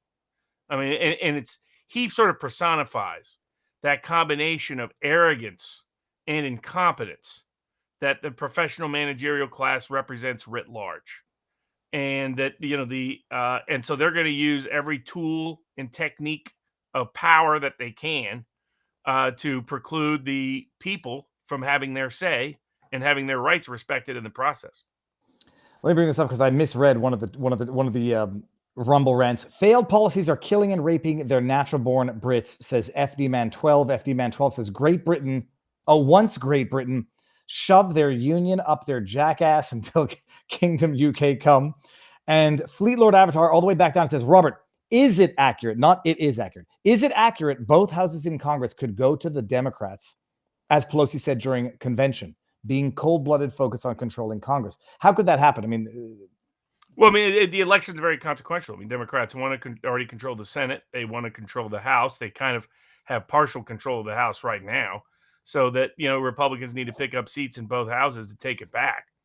The hurdle is that the reason why people don't trust the Republican brand that are voting Trump but not voting Republican down ballot, you're seeing this big drop off, is because of the Matt Walshes of the world, to be blunt about it, right? They're the kind of people running around screaming about pot, screaming about video games, screaming about natural food. You know, oh, that's all hippie people. That's hippie people.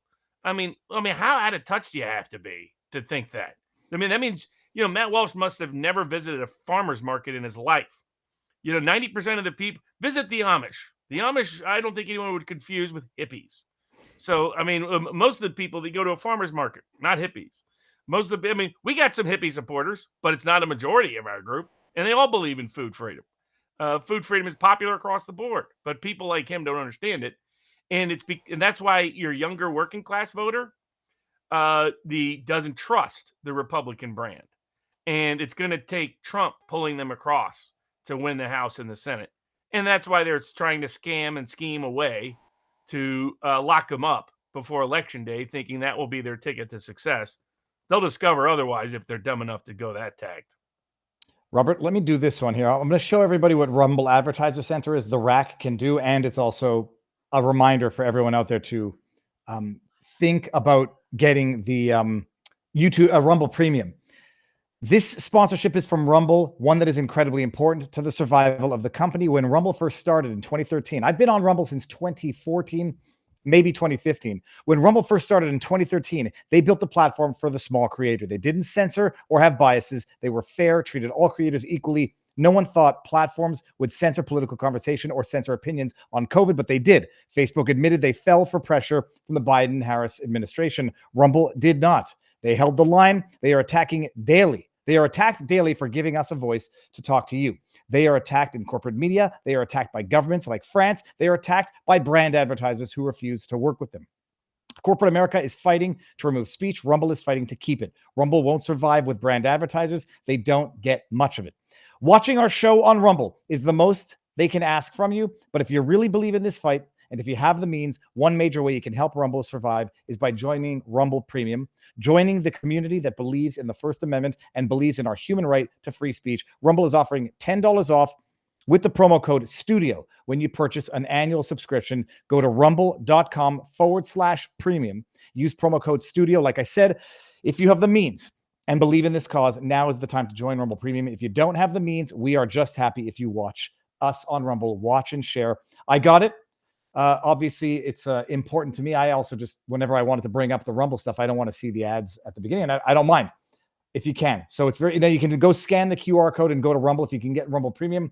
Otherwise, everyone I meet on the street, Robert, if they don't know what Rumble is, I tell them. And if they do know what Rumble is, I immediately know that they are smarter than 95% of the people out there.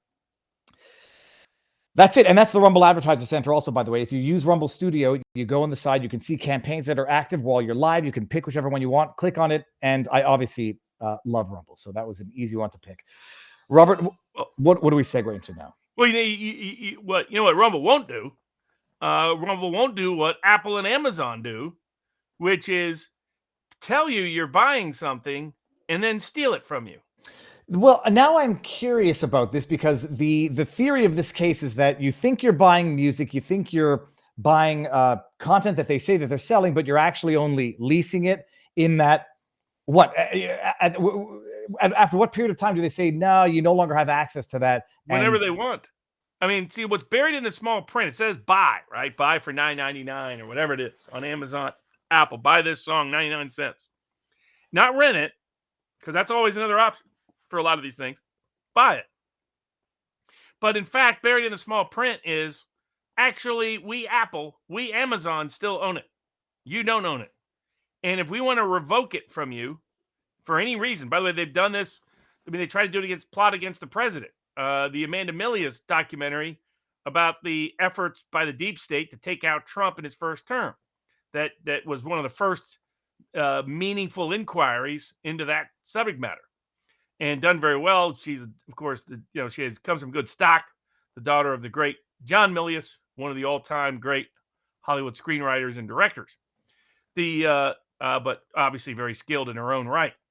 And people can get it. But for a period of time, Amazon was trying to make it so that if you had bought it and downloaded it, because you're using their platform to access it, they would remove it, and suddenly something that you would pay $29.99 for, say, suddenly gone. Right? If I put some library in like physical library right here, they got to come in my house and get it. But they love digital libraries because they can control it, they can remove it, they can edit it. Right? Mm-hmm. They can do. Let's say you bought Home Alone 2 because you like one of the scenes of Donald Trump in the Plaza Hotel for the period of time he owned it.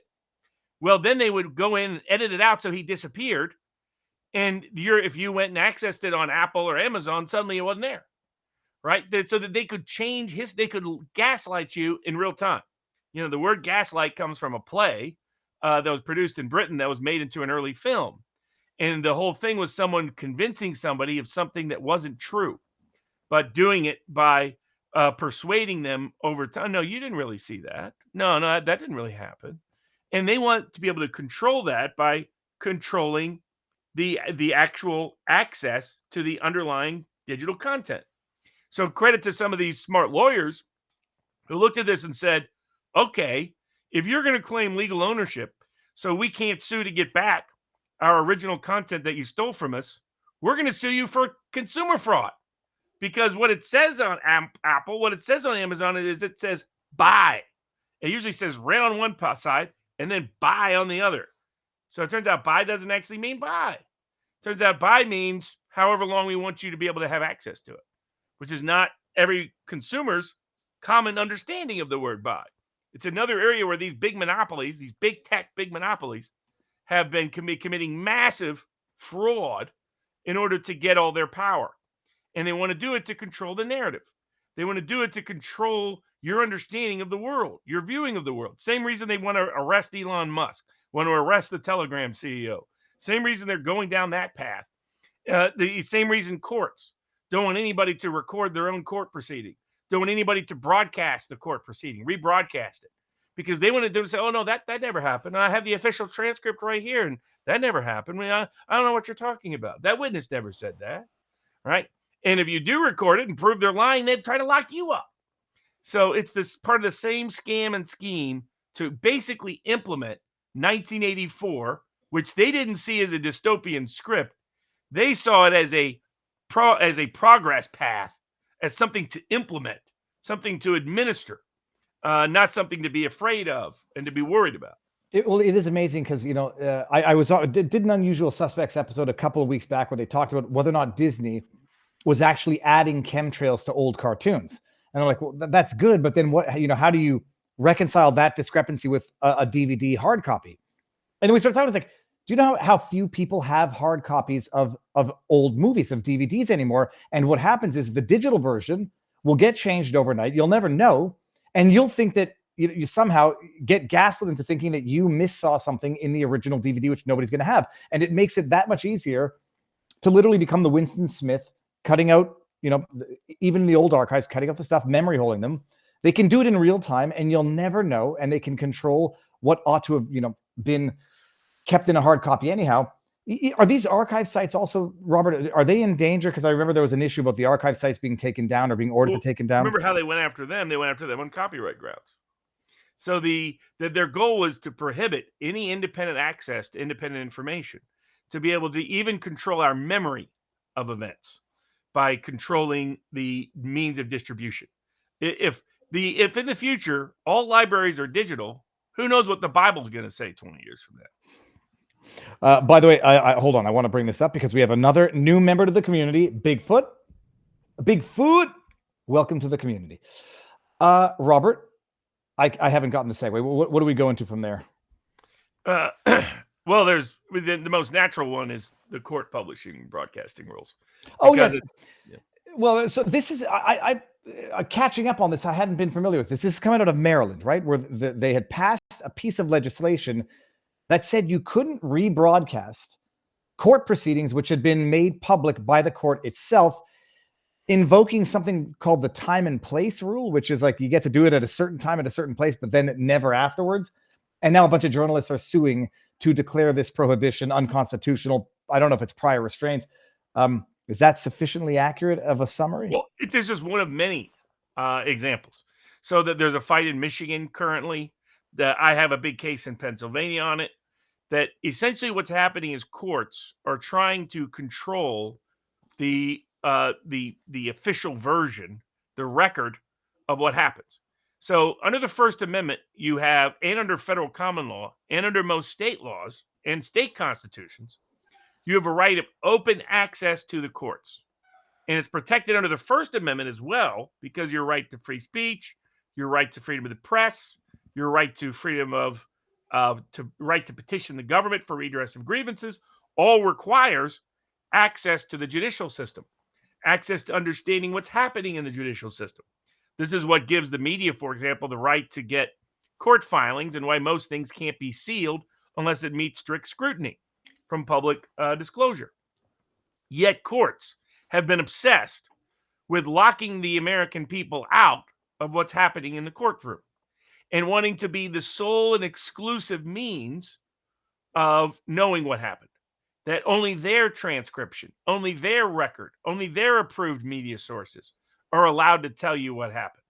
They want to define the record of the truth to such a degree that they threaten people for rebroadcasting their own trials, rebroadcasting their own hearings. Or in the case of Pennsylvania, they're trying to they're trying to put someone effectively risk prison right now under home confinement because they recorded their own court proceeding. And what did they find in that recording? That the court reporter was falsifying the transcript on behalf of a corrupt law firm and a judge who didn't want that corrupt law firm or corrupt court reporter exposed. So what it is it's an obsession of controlling the understanding of what happened, understanding the truth. And that's what all these bans on rebroadcasting are. The problem is it clearly violates the First Amendment. So the courts have come. I was one of the first people to start litigating the idea that you have a right to film police. Years ago, I represented a guy.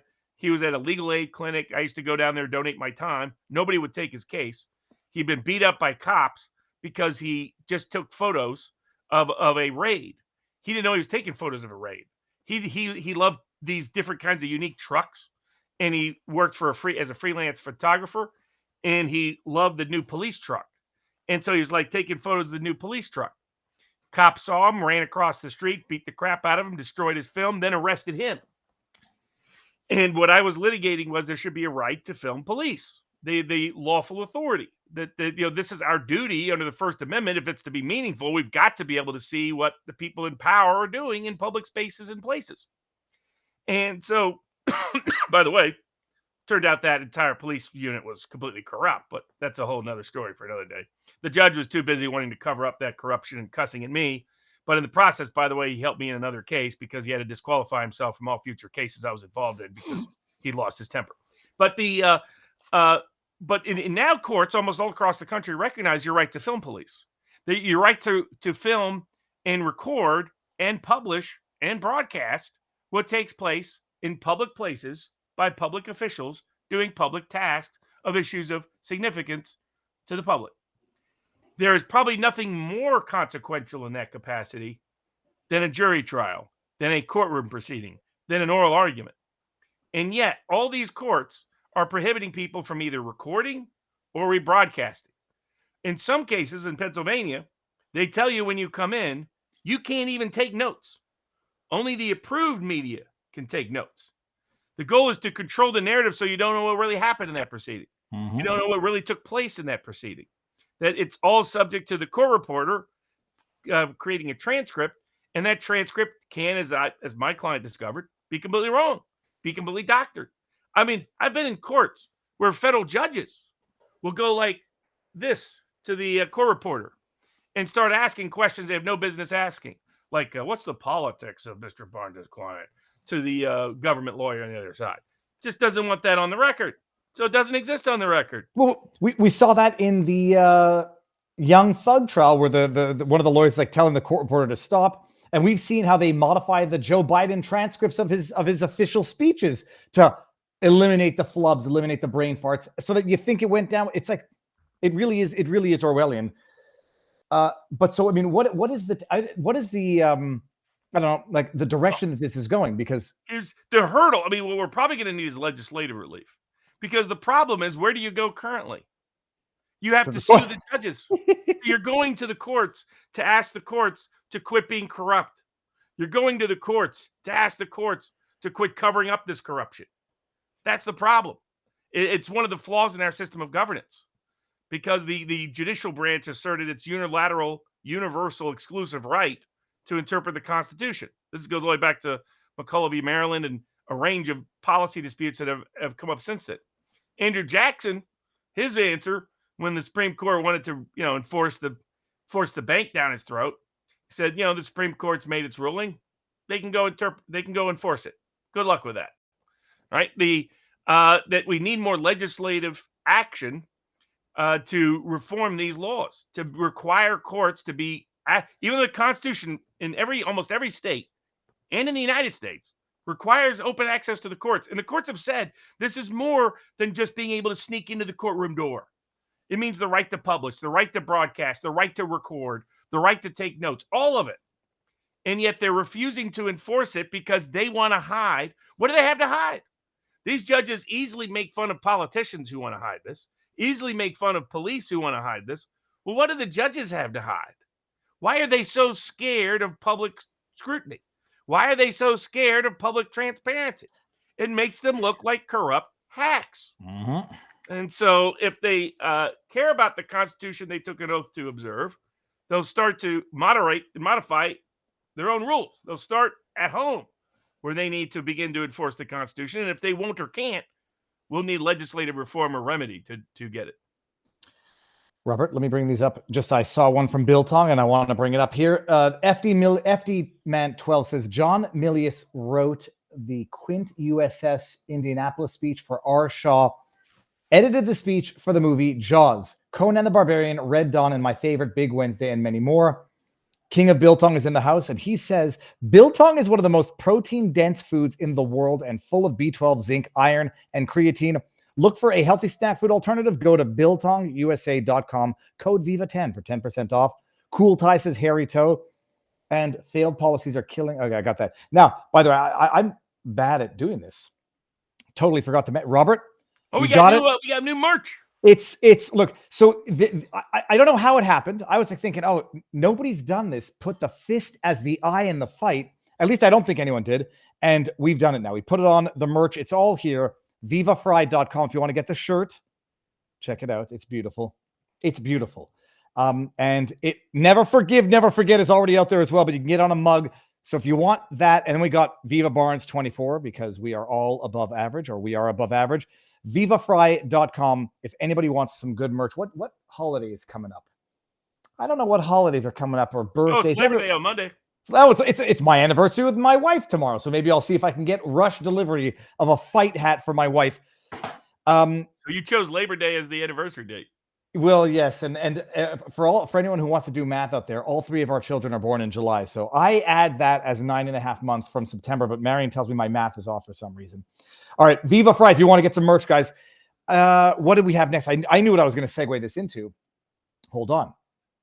I forgot what I was going to say. The heck was I going to? It doesn't matter. The strip club, Robert. Foxy Lady. Now, okay, so I start reading this case, and I'm thinking the estate of Jimi Hendrix is suing the strip club in Rhode Island for infringing on their song, Foxy Lady. There's a strip club in Rhode Island called Foxy Lady. Apparently, it's very well known. I've been to a strip club. I like to say twice, the first and the last time. It was one for a bachelor party. I've never, I felt very uncomfortable the entire time. I did not like my experience whatsoever and did not repeat it. So I'm reading this just so nobody knows I'm not a Krasenstein or an alleged Krasenstein. Foxy Lady is a Rhode Island strip club, apparently well known, has a website called Foxy Lady RI, which I guess stands for Rhode Island, and they were suing for copyright trademark violation, a place called Foxy Lady Cafe in Washington State. It's Washington State, right? It's across the country. And the reason why they were suing the Foxy Lady Cafe is not because they were a cafe, but they were a cafe in lingerie or something along those lines. Bikini baristas. These are all foreign terms and foreign concepts to me. But bottom line, similar industry, I guess, semi-clad, half-nude women, whatever. And they were suing for copyright trademark violation. The amazing thing is the Foxy Lady Cafe never appeared in the case, and they got some default judgment, but Foxy Lady Strip Club couldn't even succeed despite the absence of the defendant showing up, because the court said, I'm reading this like, who the hell's going to get confused between Foxy Lady Strip Club in Rhode Island and Foxy Lady Cafe in Washington? And that's what the court basically concluded.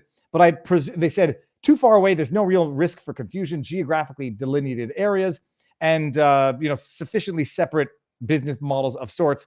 Is there a broader importance of this decision that you sent my way, Robert? Mostly I just found it funny. But it's a reminder for people out there, trademarks, you don't have to register a trademark for it to be protected. It's how it's protecting your investment in your branding. And there's geographic analysis. It goes down to the relevant marketplace.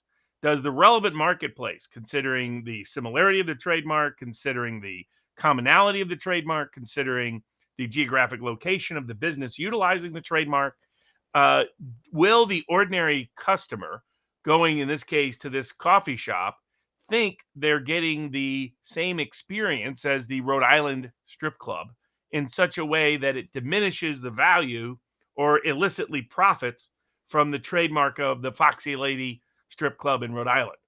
And the point is that one of the key factors in any trademark analysis is geography. And in this context, the judge, I think, quite correctly ruled that no, this clearly doesn't dilute the value of the strip club trademark, because nobody here in Seattle, Washington, is going to think that the local coffee shop is using a name that's not, as you point out, Jimi Hendrix song. Using that name means that somehow they're getting the experience of the Rhode Island strip club. They didn't produce enough evidence for that. So like I've defended people that there are people that did a version of the Nationalist Review, and the whiners at the National Review, they're sort of Buckley's bastards. I mean, they're not to the intellectual level of Buckley at all. They did a huge Never Trump publication in 2016. They're mostly useless over there now. Even though Andrew McCarthy, who writes for them, pretty much an idiot. So but they wanted to go after the Nationalist Review because they're like, oh, people are going to confuse us with the National Review. And the Nationalist Review was a very populist type publication. And it's like, nobody's going to confuse it with if they thought it was the National Review, they wouldn't read it, to point it out. So, but often people confuse. They think if they've registered a trademark, they magically have complete protection. They don't. It's always dependent upon the local marketplace, the market for that product. And that might be limited by geography, might not. It might be limited by the subject matter of what you're purchasing. Like if you're buying, a Foxy Lady, a song version or whatever, you're not going to confuse it with a strip club, as an example. As what product are you buying? What area? Who is it that's buying it? Where is it they're buying it? And it's all examples. The judge did a good job of showing how copyright can be abused by some of these companies. I don't often talk about my cases. This one was very public back in the day, but there was a very well-known burger restaurant in Montreal called M Burger, MBRGR, and they had a wonderful menu, very unique items. Somebody about, say like 2 kilometers away decided to open up a restaurant called O Burger, OBRGR, rip off the menu, copy it entirely to the point where they actually forgot to eliminate M Burger from the menu that they literally copied, cut and paste. And then they said, well, we thought we were far enough away, and we got to exercise a mechanism under the law, which is pretrial seizure. I forget the exact term under French law, but we seized their product, their material, because they were ours, because they bore our trademark, and we got a bailiff, and they went and they took the awning, took the menus, took all of it, because it was effectively ours by virtue of the trademark infringement. Robert, here, Viva. I'm double checking this as when Robert said it. I was like, I heard that as well. The invitation to dinner with Macron's story originated with a satirical weekly, Le Canard, enchaîné, which means like the I think that means the chain duck. Hasn't been confirmed by mainstream media. Not that I would trust mainstream media, but I did see it because I had heard about this as well. But you never know if it's the rumor that grows out of it. Not that Bitcoin news is the best place on earth. There To were my knowledge, previous. Macron has not denied the story. That's I mean- then you got Don, which says Macron denies it. But the bottom line is he had previously apparently invited. Macron denies inviting Telegram founder to dinner. Nice. But it doesn't matter. Look, all changes nothing. But this will all get fleshed out. See. I mean, it's not yet been explained, and we'll ultimately get the story from him. But that story that he was invited by somebody, maybe Macron is saying he didn't personally invite him, right? It was through some other means or mechanism. But it makes a lot more sense as to why he flew to France, right? He had no other reason to be there. It wasn't on the way back home at all. It was way out of the way. So from Azerbaijan back to the UAE. So somebody took him there. No, but it says arrested. This is from Le Monde, which says arrested Telegram CEO Pavel Durov met with Macron several times before obtaining a French nationality. So I mean, like, Macron had recruited him for forever. Yeah, it would not be the most unbelievable thing on earth, but it's also incidental to the story. All right, Robert, what do we go on to now? Hold on a second. We got elections in Pennsylvania. We got trans parents, Texas courts, Uber when they can be held liable, bail for probation, and the Amos Miller update. But probably our next biggest PR case or public interest case is does Tim Pool have a right to sue Kamala Harris? I'm not familiar with this. How have I missed some Kamala Harris Tim Pool drama? Robert, what the hell happened? So Harris's campaign put out a clip of Tim Pool saying that he was part of Project 2025 and that they were announcing intentions confirmed by the Tim Pool clip that Trump was going to seize power and find legal ways to imprison or kill his critics and people who didn't support his election, which I pointed out. If you apply a confession through projection filter, Kamala Harris is saying a lot of very disturbing things about what she intends on doing. I mean, like she brought up like Trump is going to use the military when he gets in to do this and this. I was like, well, that's totally false about Trump. And I was like, oh, she's thinking about it. And that'd be very much like her. That's who she is. She fits the particular problematic pattern of a psychopathic authoritarian, which is they're deeply insecure. They're much more dangerous than the Macrons of the world, which you can kind of see coming in their shenanigans and connivances. So the Tim Pool is like, this. You're trying to get me killed. And yeah, Trump operative. Go ahead. Let me play this here. Should Democrats be in jail? No question. When Donald Trump gets elected, should he start locking them up? No question. Should there be lists of Democrats that need to go to jail? 100%. And the reason for that is they've committed crimes. We need to make sure that when Donald Trump wins, we've got an attorney general, a deputy attorney general, a head of the CIA and the FBI. Kash Patel would be fantastic. We can have attorney general. There's some names floating around. And then they can start having their investigators and the feds issuing subpoenas, pulling up evidence, and with real evidence, bring them to judges for warrants. Then these people can spend three years of their lives fighting tooth and nail for the crime against the government for crimes they committed, and we can prove. Yeah. And the reason why we put them on trial is that we can show the whole world we will uncover what you've done. We will make sure everyone knows, and you will be held accountable for it. Not just jail, they should get the death penalty. You know, we actually used to have the punishment for treason in this country. Laura Lewis getting everybody in trouble. Hold on. That's from Kamala. Democrats be in jail, no question. Sorry, let me get this out of here. Okay, that's very interesting. And the statement is Trump operatives say that Project 2025 is to give Trump unchecked legal power to prosecute his opponents. Of course, the problem is the statement that's attached to it says no such thing. No, I just want to see who is that handle? Kamala HQ. Like, it's the campaign headquarters. Okay. So it's Kamala Harris's campaign. So you have Kamala Harris's campaign saying that first that Tim Pool is a Trump operative, second that he's part of Project 2025, and third that he supports Trump having unchecked legal power to arrest and kill dissidents and critics, anyone who opposes election. So the problem is those are factual claims. People sometimes forget in the defamation context with actual malice and the rest, because Tim Pool is clearly a public figure, that means you have to prove something impossible, that's only corrupt courts that deliberately misinterpret the law to cover for their pals. That's all that is.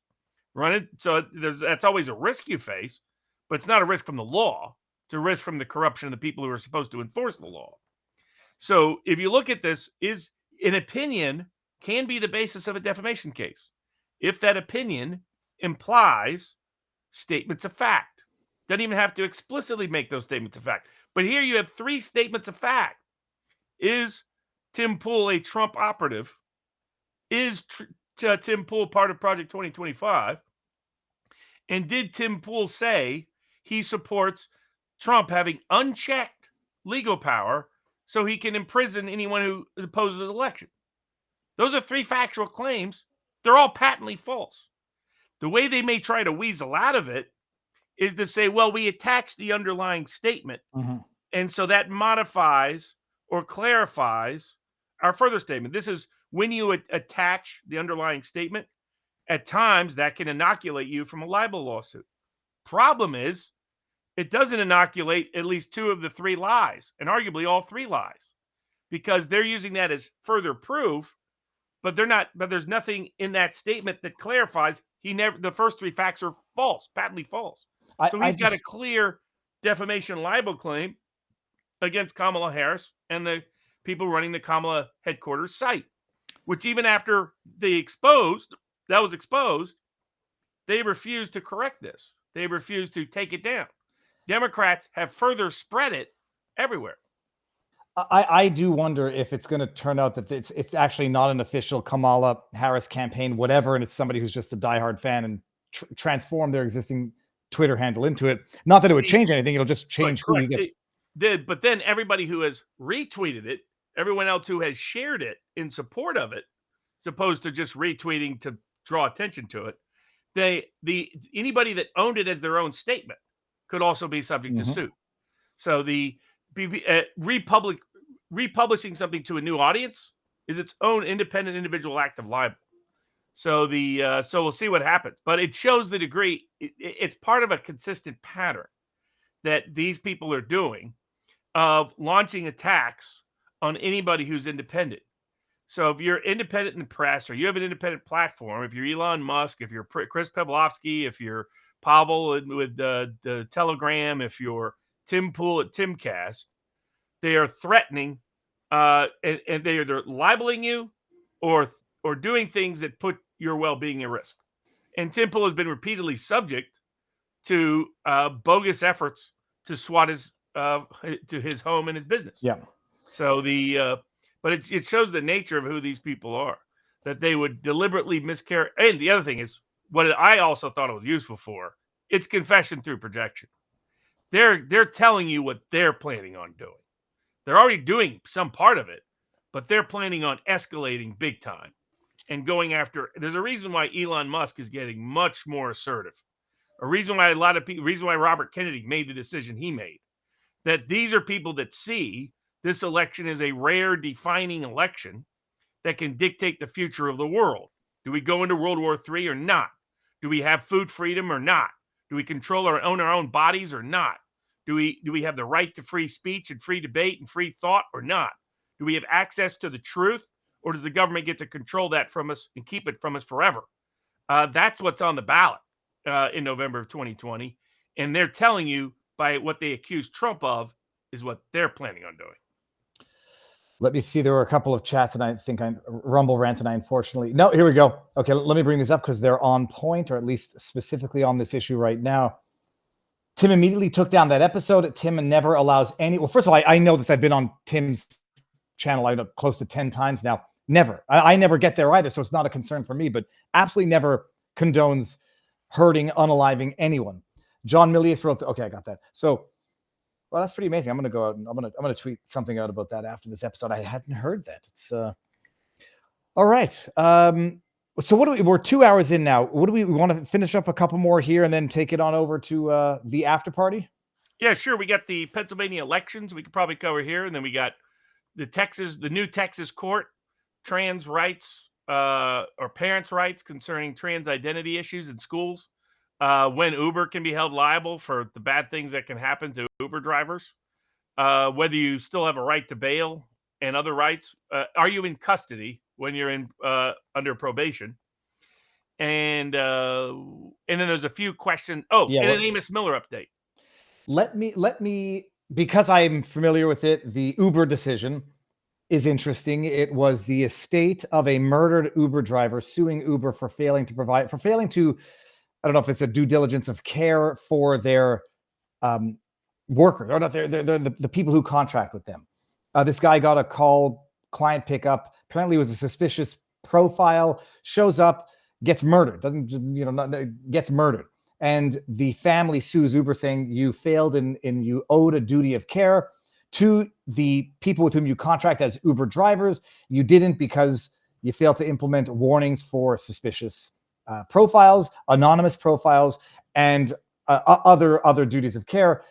Now I forget what state of the proceedings it was up to, but the bottom line is, did Uber make a motion to dismiss and it failed? There was no hearing on the merits. So yeah, Uber won at the district court level, unfortunately got overturned on appeal. So Uber always pretends to just be a software app, that Uber doesn't employ anybody, that Uber doesn't make promises to anybody really. They're just a software app that happens to function like a taxi cab service, right? This has always been kind of bogus. Their goal has been to escape and evade all the laws and rules that govern and regulate taxi cab services or registered car driver services and the like. And their ultimate goal, by the way, is to not have any employees, but to have automated cars picking people up. And they deliberately underprice every market they go into. And as they charge less, they lose money. Their goal is to get people so attached to Uber that they end up monopolizing the market, drive out competitors who can't compete, and then they're going to jack up prices drastically and dramatically to be higher than they ever were. This is their whole marketplace. They're a nasty monopolist big tech business that wants to evade all the rules and restraints and restrictions.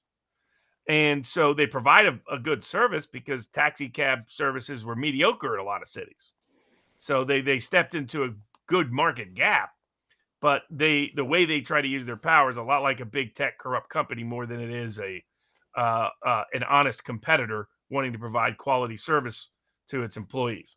So here, their employees were going to places that Uber's own technology knew were dangerous riders. They were people that either they were anonymous, they were using unusual accounts, they came from locations that had a history of assault attempts or carjacking attempts or other crime attempts. And Uber wants to always be politically correct, so they won't tag. Oh, by the way, this neighborhood has, say, a 5-fold higher rate of burglary and car thefts, carjackings, assaults. I mean, like Kamala Harris is running around telling people San Francisco is this beautiful, perfect city. There's no crime there, and crime is down, like the mayor's claiming. And a star rookie for the 49ers got shot in a failed robbery. Yeah, shot yesterday. Shot. I mean, this is how bad it is. Going to a charity event, by the way. And you have to appreciate, it's only when it starts happening to celebrities that people start paying attention. But how prevalent must it have to be in order to get to the celebrities who live at a different level of society where they're not even exposed to this stuff on a daily basis? That's how you know it's gotten exponentially worse than anybody tells you. And a lot of working class people who are in what you could call almost the transient economy survive based on things like Uber. It's their second or third or fourth job in some cases to just keep up with the bills. And here Uber was sending them to be politically correct, and because they only care about their profits, into known dangerous situations. And then they're saying, we're not responsible. This one driver, they carjacked him, killed him, murdered him. So the state sued Uber, and Uber's like, we're not responsible. Yeah, we sent him to a location we knew was dangerous. We didn't care because we wanted to line our pockets and be politically correct. And the district court said, yes, poor Uber. Oh, poor Uber. We can't be doing this to these wonderful tech companies. You could have just turned down the ride. So consequently, there's no what's called a special relationship. So normally you don't have a duty to avoid third parties causing harm to someone. However, when there's a special relationship of protection or care, dependency or control, such as invitees in a business, employees controlled by an employer, people at an inn, where they're invited in as innkeepers, and like situations, disability homes, etc. Those people, because they have control, because they have a care obligation and protection obligation, they have a special relationship to manage any foreseeable risk of harm to that individual and try to limit the risk of that harm happening. Here it was very foreseeable because Uber knew this was happening and they were doing nothing about it, nothing to protect the safety of their drivers at all. I mean, by the way, they've done similar things in terms of their riders. Right? They'll have drivers that have a known history of criminal history, and because they want to be politically correct and because they want to line their pockets, they want as many drivers as possible, operating as cheap as possible, that they can get to work as much as possible for as little as possible, while they get as many rides as possible. And if that means let's let the convicted rapist pick up the 20-year-old female outside the bar, go ahead. That's Uber. They have no values. I mean, that's who these big tech companies are. They're not amoral, they're immoral. And that's what they were doing here. And luckily, the Ninth Circuit Court of Appeals is like, hold on a second. No, you're like an employer-employee. You're like an innkeeper invitee. That's what you're like a contractor or subcontractor. You control the entire employment opportunity of this individual. You tell him which rides he can take, how much he can charge, where he can pick him up, where he has to drop him off. You have true control, and that comes with a duty of care. And you knew this was happening, and you were doing nothing about it. You were just trying to line your pockets with it and brag about how politically correct you are.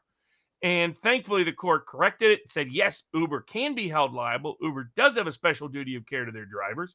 In my opinion, they have a special duty of care to their riders. Because Uber constantly promotes itself as vetting its drivers and vetting its riders for its drivers. It says, we make sure you're safe. And again, this wasn't a case of something that was utterly unforeseeable.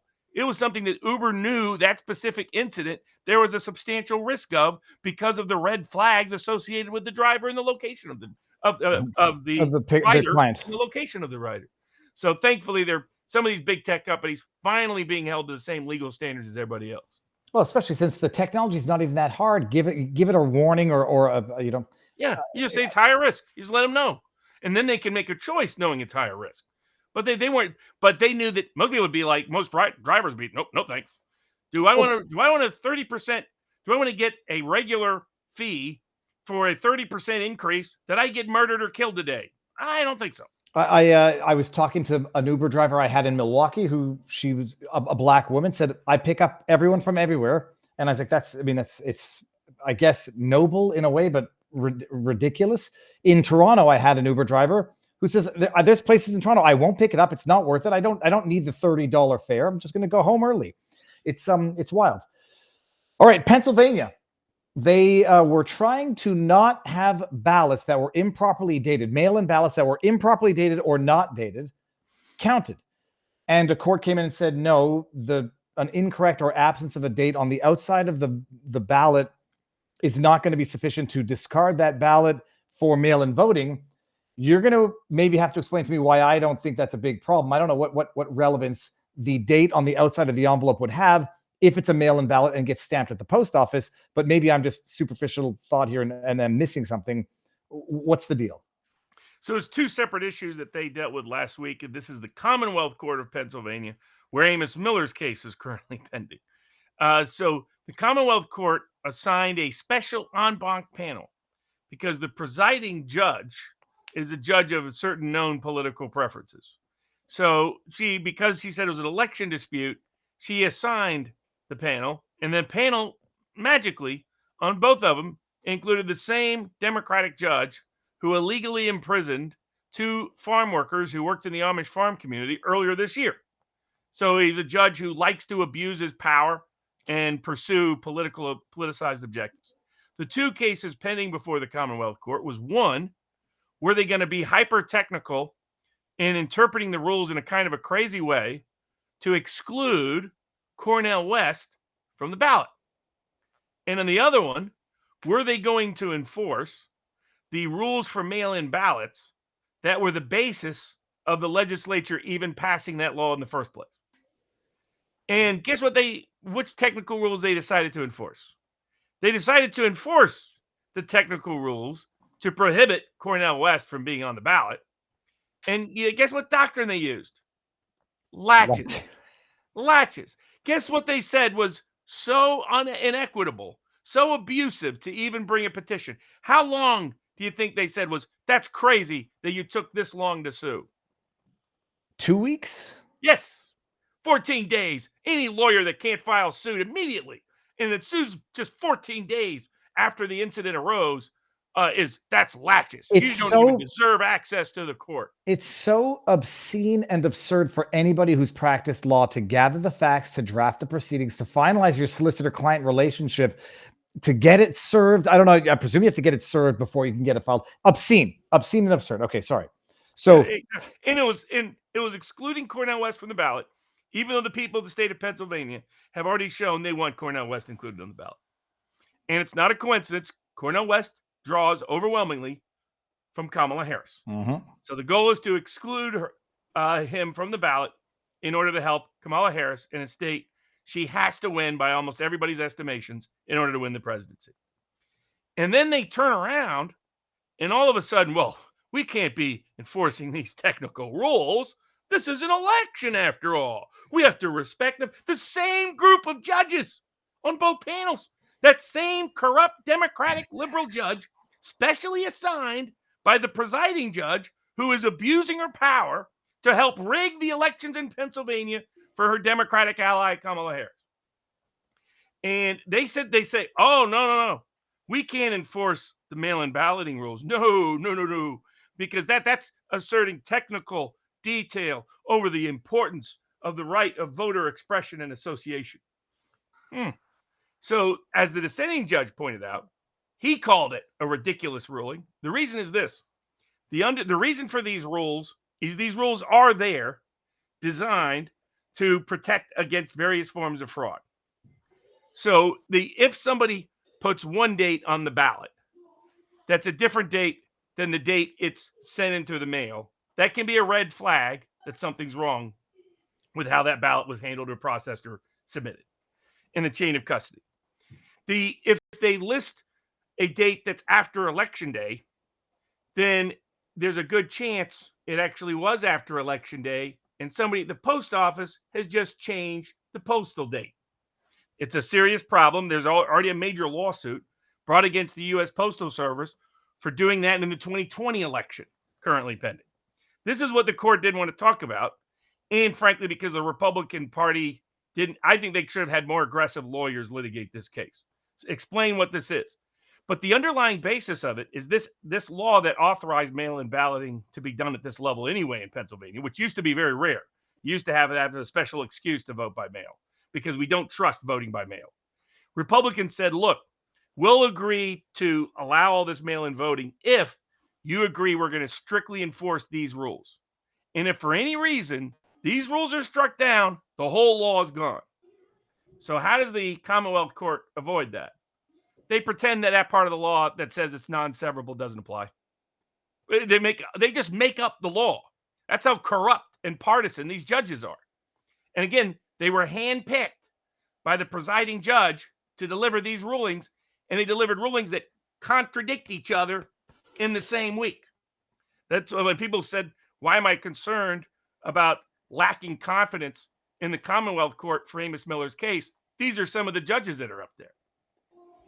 And so to me, it's so overtly political, so directly partisan, the way they're trying to rig the 2024 elections in advance. Remember, it's in Pennsylvania, the same Department of State that was involved. Like, people didn't understand fully why I was talking about these Amish-related cases. It's not just about food freedom.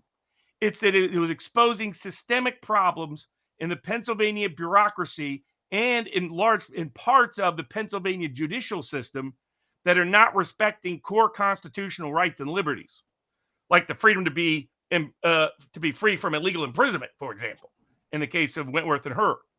So that, again, same judge, all three cases, that case and these two election cases, one key judge involved in all three. Not a surprise he got assigned, though he's probably the least competent and capable judge on the entire Pennsylvania Commonwealth Court bench. And that's saying something because they got some doozies up there. So what it does is the Pennsylvania Department of State, same Department of State that illegally imprisoned the 2 farm workers, is the one that just 2 weeks ago, somehow magically leading up to knowing this decision was coming down the pipeline, said, we're not going to know on election day what the results are. And the election day results might be misleading. So don't draw any conclusions by what you see on election day. And remember, Pennsylvania is a state where, just like Georgia, the votes kept magically pouring in. Pennsylvania is where they were literally talking about transparency and access to public proceedings, right? Why does this all interrelate? Pennsylvania is where they were blocking views, so you couldn't see what was happening with the ballots, where they were coming from, how they were being counted, what was being done with them, whether some were being thrown away and some being added in. All of that in Pennsylvania. Pennsylvania is where they tried to assassinate President Donald John Trump. So it's not a coincidence all these events are happening in this state. The bureaucracy and too much of the judiciary has become openly and overtly partisan, and in my opinion, corrupt. And these decisions are reflective of the problem of the Commonwealth Court of Pennsylvania. And the Pennsylvania legislature needs to start looking at examining how that Commonwealth Court gets elected and other aspects, because it's become a rubber stamp for the state rather than second guessing and questioning and being skeptical and supervising and scrutinizing the state on behalf of individual civil rights and civil liberties. And that's what they were supposed to be. Now we're going to head over to locals, but I am going to tease it, everybody. I'm going to tease it with this because I want to tease it, people. This is Rena for real. Do either of you know what's going on with Julie Kelly donating $3,000 to Biden Harris? She's doing great work on January 6th and Trump cases, but someone's exposing her on X. I'm going to answer. I'll tell you what I think over on locals. And Robert, I know what you think. I'll give you the quick update. Distrust anybody who says anything critical of Julie Kelly. Distrust them. They're either dumb or corrupt. Note, some of the same people attacking Julie Kelly were also the people attacking James O'Keefe. We're also behind the effort to steal Project Veritas.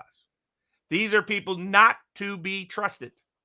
These are people, some people, once a Fed, always a Fed. Well, that was going to be my answer as well. I wasn't going to name anyone by name, but I've had my run-ins on the Interverse with the individual who put out that smear video against James O'Keefe, suggesting that he hurt a young woman at a bar where she was drunk. And I said, what the hell are you putting this up? This doesn't say anything of what you said it says. Other people involved have had other similar lapses in judgment. And my underlying bottom line take who did Julie Kelly donates to. I don't care if it's her husband donating in her name or however that works. Who cares? Her work on January 6th has been superb. Well, if you're dumb enough to take the bait on a story like that, you should smack yourself in the face first. Because think about it. Judge a person by the work. That's why I always like to say, the Bible got it right. Judge them by their works. What is it? By their fruits. By their deeds, they shall be known. And Julie Kelly's deeds speak volumes in favor of her character. And not just that, speak volumes to her critics. From what I understand, she donated years ago. Then they say, well, her husband's still donating now. Like it's none of your business what her husband is doing. If they have to donate to Democrats, I don't care who you donate to. I care about what you do, what your deeds are in the court of public opinion. And Julie Kelly has been the lead on January 6 cases. So ask yourself, why does somebody want you to be skeptical of how she's exposing those January 6 cases? Are they actually trying to apologize for those January 6 cases? Ask yourself whether they're really the FBI whistleblower they pretend to be. I concur. Same people trying to sow discord and besmirch other good people. Julie Kelly is good in my books until proof to the contrary, which doesn't come from these two people. Shipwreck crew. That guy should just not drink and tweet. When he drinks and tweets, he says some of the dumbest, craziest things on the planet. Well, one last pitch, people, just before we head on over to vivabarneslaw.locals.com. Get your Viva Barnes 24 because we are above average. Lawn signs, shirts. What else is in there? It's all in there. Go check it out. Oh, yes. Don't vote for an idiot. I forgot about that one. Get the bumper sticker. Your neighbors will love it if they support Biden and Harris, or if they support Harris now because Biden is out. We're ending it, and we're going to go over to vivabarneslaw.locals.com. Robert, you're on with Barris tomorrow at 2 o'clock. 2 o'clock p.m. Eastern time with People's Pundit Daily, breaking down the politics of pot, abortion, medical freedom, food freedom, some of those issues, plus an update on the where my projections are for every single state and where I think they're going to go in the 2024 elections. And we still have the whether you can still get bail if you're on probation, the Amos Miller case update, parents' rights when schools are trying to convert them into trans, and the cool Texas court that might give us some promise about what some other states should be considering. All right, I'm updating it now. It's going to give us 30 seconds. And I will be live throughout the week, 12:30. On Tuesday, Dr. Simon Godek going to be talking about the Krasensteins. I've invited the Krasensteins to come explain where Simon Godek got it wrong in terms of their ownership of some very questionable domain names. And Thursday, someone else is coming on Thursday. I forget who it is. Stay tuned. It's going to be a great week. And now, before we get started on anything, Robert, I'm going to read some of our tipped questions in locals. We got Lily America 1. Happy Sunday, everyone. If you wouldn't mind saying another prayer for my stepdad, Tom. He only has another day or two before he meets his maker. And if you could include my mom in that prayer, Sharon, I would appreciate it. She's beyond herself with grief. Thank you. Bill Brown says, I got a piggy infested pig pen, and he's got, it looks like Templeton passed and he got 4 new pigs out of it. Resident Bedouin says, Robert Barnes, someone needs to introduce RFK Jr. to Nina Tycold. And by the way, if it sounds like I'm doing, I bit my freaking lip, and I hope it hasn't been too obvious. It hurts me to swallow. I bit my lip so hard. Sorry. Someone needs to introduce me to Nina Tycold, author of The Big Fat Surprise. RFK needs to learn to go beyond organic and learn about Ansel Keys, the Anthony Fauci of the 1950s, and how he took us on a wrong turn with regard to nutrition and diet. And RFK needs to learn about her work through the Nutrition Coalition. They're working towards the same goals. $5 from Kimmy Hunt. Any chance on getting Kennedy discount code extended through Labor Day? That would be awesome. Oh, the Kennedy discount code. Is that us? Yeah, we can extend it. Okay, good. I'll go in and fix that. We got Dan Bridge says, Mark Zuckerberg recently sent a letter to Jim Jordan. We dealt with that last week about the misinformation. Ultimately, it was our decision whether or not to make the content taken down. It was our decision. Isn't this a poison pill for RFK Jr.'s lawsuit against the Biden administration? Zuckerberg declared he is responsible, not the government. The Facebook is going to hide behind Section 230. So, Robert, I was thinking about this as well. Because all the evidence is that was coordinated by the government, came directly from the government. So, Zuckerberg can say, I would have independently done it anyway. The timing proves, and the government's own statements and actions prove otherwise. And not just that, a judge could say, well, hold on. Someone can ultimately say Zuckerberg says he did it of his own volition, but it doesn't matter. Under the law, that was sufficient coercion, despite what it's a legal statement that it says we did it of our own volition, faced with that set of circumstances. It's like if the mob came to extort you, you're like, no, I totally did this of my own volition. The guy pointing a gun to my head had nothing to do with it, I promise. Eric F. $10 says Ring doorbells need to subsidize Viva because of all the chimes during that stream. Yeah, I forgot to turn a phone off, and it was very distracting at the beginning. Ganthit says $10. Barnes, have you seen Nate the lawyer and his friend Porky Pigs? I don't know who Porky Pig is. I think that's the Jabba the Hutt looking dude. His most recent stream on your coverage of Nick. If so, your thoughts. He's calling you a liar and a bad attorney. I mean, all these people are just proving how fraudulent they are. I mean, it's two different aspects. Some of these people are just deferential to the state, no matter what. The second aspect is they either are completely incompetent in these basic areas of law, or they're lying and they're fraudsters and they're just grifting for cash. And I don't know which it is. I never considered either one of them people I would listen to their opinions of. So I never, there are people that wanted me to debate them. And I was like, I have a hard time debating people I have no respect for. And there's opinions I hold in very low esteem. And that's always been true of 80% of LawTube. So, there's people that are really conscientious, that are often new to certain areas of law, like Good Logic, but you can tell they're conscientious. They're trying to figure it out. They try to research. They're open-minded. These other people are not, right? I mean, you can see that in how they handle things. And basic things are just my biggest objection is the constitutional illiteracy that they're communicating to people, so that ordinary people suddenly think they don't have Fourth Amendment rights, don't have Fifth Amendment rights, don't have Sixth Amendment rights, that because they think the Fourth Amendment means next to nothing. The Fifth Amendment doesn't mean much. The Sixth Amendment doesn't mean much. So far, their predictions have been almost all wrong. Well, that's where I just draw the bottom line, line in the sand. Call someone a liar, call them wrong, fine. Barnes's predictions have been on things that require a certain degree of insight, not just flipping a coin like convicted or acquittal, have been amazing. And I don't know what I don't care. I'm not getting involved in this type of bickering. Well, But some of these people are looking for drama gives them clicks, That's and they got attracted to that side of YouTube. And that was my thing of LawTube. Was LawTube could go two paths. It could be this independent path that could check the abuse of law media, which had become so politically corrupted over the years, or it could be corrupted by the same influences we've seen with so many others in social media. That what gets you to clickbait? What gets you away from trolls? What gets you a bunch of cash super chats? And drama gets you there. And if they went the drama queen route, they were going to be counterproductive because they would often misstate the law, either out of incompetence or corruption, because that's where the money was. That's where the super chats were. That's where you wouldn't get negatively trolled, right? There's people that follow me around that still obsess over Rekieta, that no matter which channel I'm on will start brigading the chat. Just like the Nick Fuentes fans. There's like a portion of them that will always follow me around and brigade and harass all the time. I mean, I get it. It's part of this sort of subculture that's really kind of sad. I mean, the people in it, if you know them, it's very sad. They're just sad, pitiful people. There's no other way to put it. The reason why they obsess over being winners is because they feel themselves like they're losers. They're telling you this. You can know who these people are, and it's hard to hate them because they're just sad, pitiful people. But if you're in that world of trying to make money and you want to avoid those kind of trolls, and you want to get the super chats, you want to get the views, you want to get shared in certain sub communities, then you can do this. And I think that's what's motivating him more than conscientious concern for the Constitution and respect for it. And being like, look at Good Logic. He's had different opinions than me and a bunch of stuff, but he'll constantly second guess. He'll constantly challenge. Still come to different conclusions than me, but you can tell he's being conscientious about the process. Whereas a lot of these Robert Gouvet is fantastic at this, always researching if it's a new topic, new subject, putting it out there.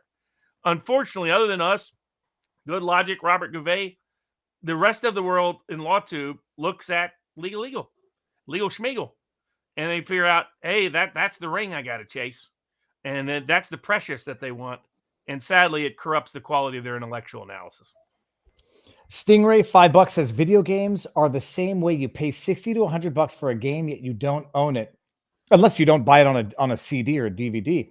Jeanette Victoria $5 says I'm old in the 1970s. I drank Altadena Dairy's raw milk. Altadena. I represent the Stuvie family who founded Altadena's Dairy. I don't even know what these words mean. She could drink the raw milk, yet she could not drink pasteurized milk because she would have an allergic reaction.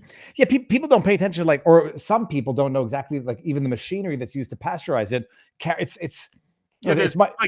There's people who really believe you could not get sick from pasteurized milk. And I was like, you don't even understand what really happens in the food supply and where the actual contaminants come from. Mm-hmm. It's like they bought into all the government propaganda and they don't even realize they bought into the government propaganda because they often ask the question sincerely. They'll be like, wow, no, research it. And you'll understand, where do the pathogens come from? What is the actual source of them? Basically, any corporatized, industrialized, mechanized system of food supply is going to be higher risk than straight from the farm. That's what history has shown. And if you understand how disease and illness enters into the food supply, you'd understand why. We got, who did I hear? I love the finish the story, Bob. Oh, I love the new ad, finish the story, Bobby, but he doesn't mention Trump. Why, says Melmac? At the end. In fact, doesn't mention Bobby Kennedy Jr. by name either. What is the whole ad starts with President John Kennedy, then presidential candidate Robert Kennedy, and then it transitions to Robert Kennedy and Donald Trump shaking hands in that great visual on stage, and then says, finish it. And that's what the goal was, to celebrate Bobby Kennedy's decision. That's why it's prioritizing him, because it's not Trump's family's tradition, it's Kennedy's. But the point is, to the Kennedy audience, Kennedy joining the Trump campaign is finishing the Kennedy family business. I have to see. I haven't seen the ad yet. It's a good ad. It's well done. I'm going to go check. I was Googling it while you were talking there. I can't find it quickly enough. Okay, in the late 70s. Oh, sorry. This is Journald 1017. In the 70s, SCOTUS ruled the government cannot ask a private company to do something it can't do because the government is so powerful. It is intimidating to just ask. What do you know about this relating to censorship? It should be applicable, but the Supreme Court figured out excuses to dodge it by no standing.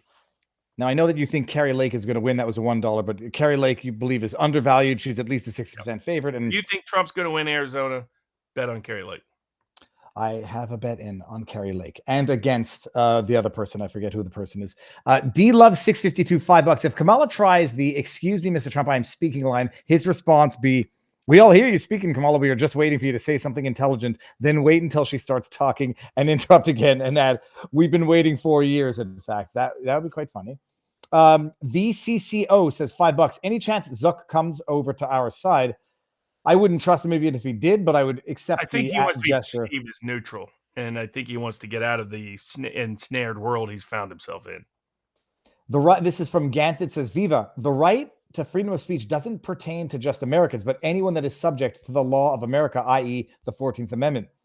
Now I've scrolled all the way to the bottom. I'm gonna have to go back up. Oh, it's not Islamophobia when there are legit reasons to be concerned, and it's the meet your neighbors Trump ad that I saw earlier today. Meet your neighbors if Kamala wins, and it appears to be people from another country burning the American flag.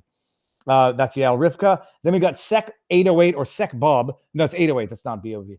Interesting that people aren't mentioning that the polio in Gaza is actually from mutated vaccination. James Pruitt, not a big fan of the Locals switch, longtime local supporter, but would prefer to watch the entire show on Rumble. Just my 2 cents. We've got to give something to the supporters. I mean, you can't watch the entire thing on Locals. I mean, it's this is the portion that is for the supporters on Locals only. J Ash 62, $5 says, "I would love to see you and Marion partner in an interview with Bethany Hamilton. Her story is inspiring. Oh, she had her arm bitten off by the shark. At age 13, became a champion surfer." I know, I saw the movie. Or at least I know I saw enough of the movie. My kids saw it. In her interview with Tucker a few weeks ago, she talks about her family, nutrition, homeschooling, partnering with Brave Books. As both of you and Marion take along the journey into homeschooling, it could be a huge benefit. I will definitely reach out to her. I just hope I'm not too politically toxic for her to talk to. And then I got to the Macron invitation dinner. Mike Benz, this is from Dark Raven 8. According to Mike Benz, it's the U.S. State Department that is funding and pushing the censorship regime to deal with populist movements. I would have no doubt about that. I would have no doubt that the U.S. is behind the arrest of Pavel Durov in France. And I think that gets to all the tips. Okay, Robert, let's finish up with the last of the law stuffs here. So what's happening on trans parents is a fight in courtrooms all across the country. In California, the state is suing school boards that are merely allowing parents to be notified if their kid is changing gender at school. You have to explain that so people don't. I was reading this lawsuit or reading the summary. I didn't even understand. They were preventing the teachers, outlawing the teachers from telling the parents that the kid came to them in school and said, "I think I'm trans, change my pronouns," and whatever. The by law could not tell the parent that was going on with their own kid at their own school. Okay. And if a school board changed the law, the state is suing them, saying it violates the California Constitution to even allow parents to be notified. So that's how nuts they are ideologically. The way they present this is a prevent outing of students, What it really is prevent parents from being knowing how their kids are being so badly indoctrinated at the public education school system that they're experiencing something that we used to recognize just a few years ago as a sign of a serious mental illness. When you don't know what gender you are, that's usually a sign of a serious mental health problem. And parents should absolutely be notified of it. To keep parents in the dark of whether their kid is experiencing some severe mental health problem shows how nuts our governments have become and our school systems have become. And that honest school systems are being punished in California. If you're in any conservative red county, the state's coming in and stopping you from doing it, and political partisan judges are facilitating it. So it's it shows this battle is going to keep going on for a while. They want complete indoctrination control, and they want to keep parents out of the process. They want to keep independent platforms out of the process, independent people out of the process. They want complete indoctrination from beginning of the day to the end of the day, from the beginning of life to the end of life, but especially at the critical school time periods, even if it means keeping parents in the dark about serious mental health risks to their child. But just so everybody understands, it's gender dysphoria, gender dysmorphia. It was recognized in the DSM-5 for a very, very long time because it causes distress. And now they sort of gone and changed the definition. Calling it outing. This isn't about whether a kid thinks they're gay. It's their own kid. A kid thinks they are a different gender, that they're the wrong gender, that they're literally in the wrong body. That's the definition of gender dysphoria. It is affiliated with suicide. It is affiliated with depression. It is affiliated with anxiety. It has a horrible track record of what happens to those kids. And to keep a parent in the dark, hey, by the way, your kid is reporting to me a serious mental health problem, shows you how nuts everything is. Well, and the argument is that, well, the kid might get abused at home if they tell the parents what's going on with their kid. And then the retort is, well, abuse is already illegal. If there are other problems, the law will take care of it if and when, but you sure as hell don't get to usurp parental. Wanting to replace the parent, wanting to control the kid over the parent. And that's what public education has become. That's why we should scrap public schools. Just scrap them. No more money to public schools. Instead, give everybody a scholarship. They can pick whatever private school they want, whatever charter school they want. Get rid of public schools. Public schooling has been, frankly, it was always a disaster. It was always indoctrination, not education. It was acculturation, not education. And now it's gone completely off the rails, and we need to just get rid of it. And we would all be better off if we did get rid of it. And so let people pick their own. I mean, rich people get to pick their own schools for their kids. Poor people should have the same prerogative, same privilege.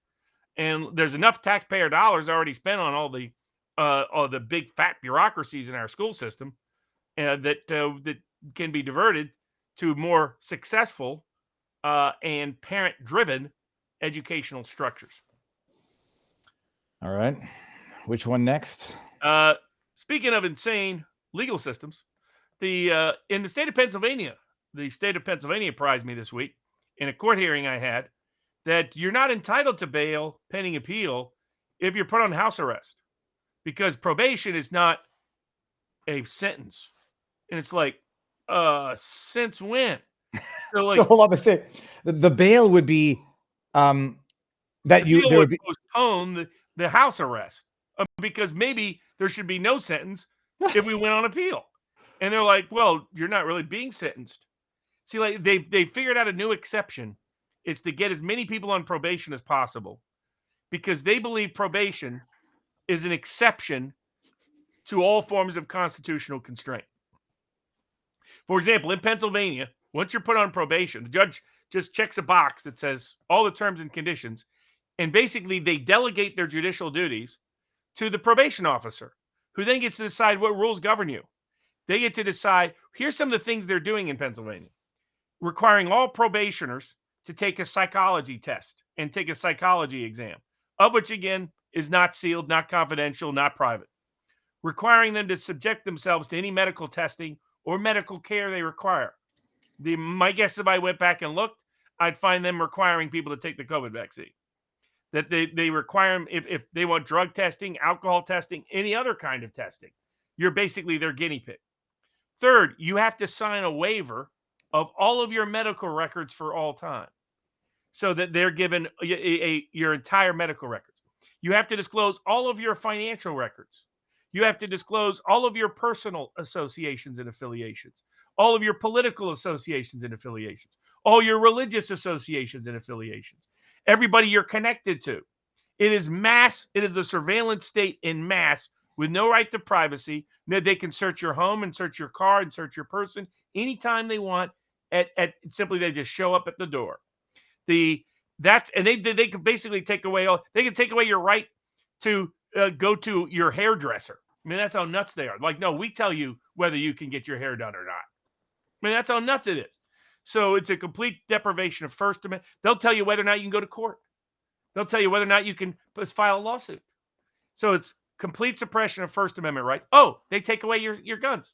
You're on probation. You have no right to defend yourself. Not only that, you can't even live in a home that has a gun. No, it's like on probation is not a form of punishment to be suspended pending appeal. Yeah, I mean, exactly. And so your First Amendment rights gone, Second Amendment rights gone, Fourth Amendment rights gone, Fifth Amendment rights gone. All these rights, your Eighth Amendment right, they want to take away too, because they want to say no bail pending appeal.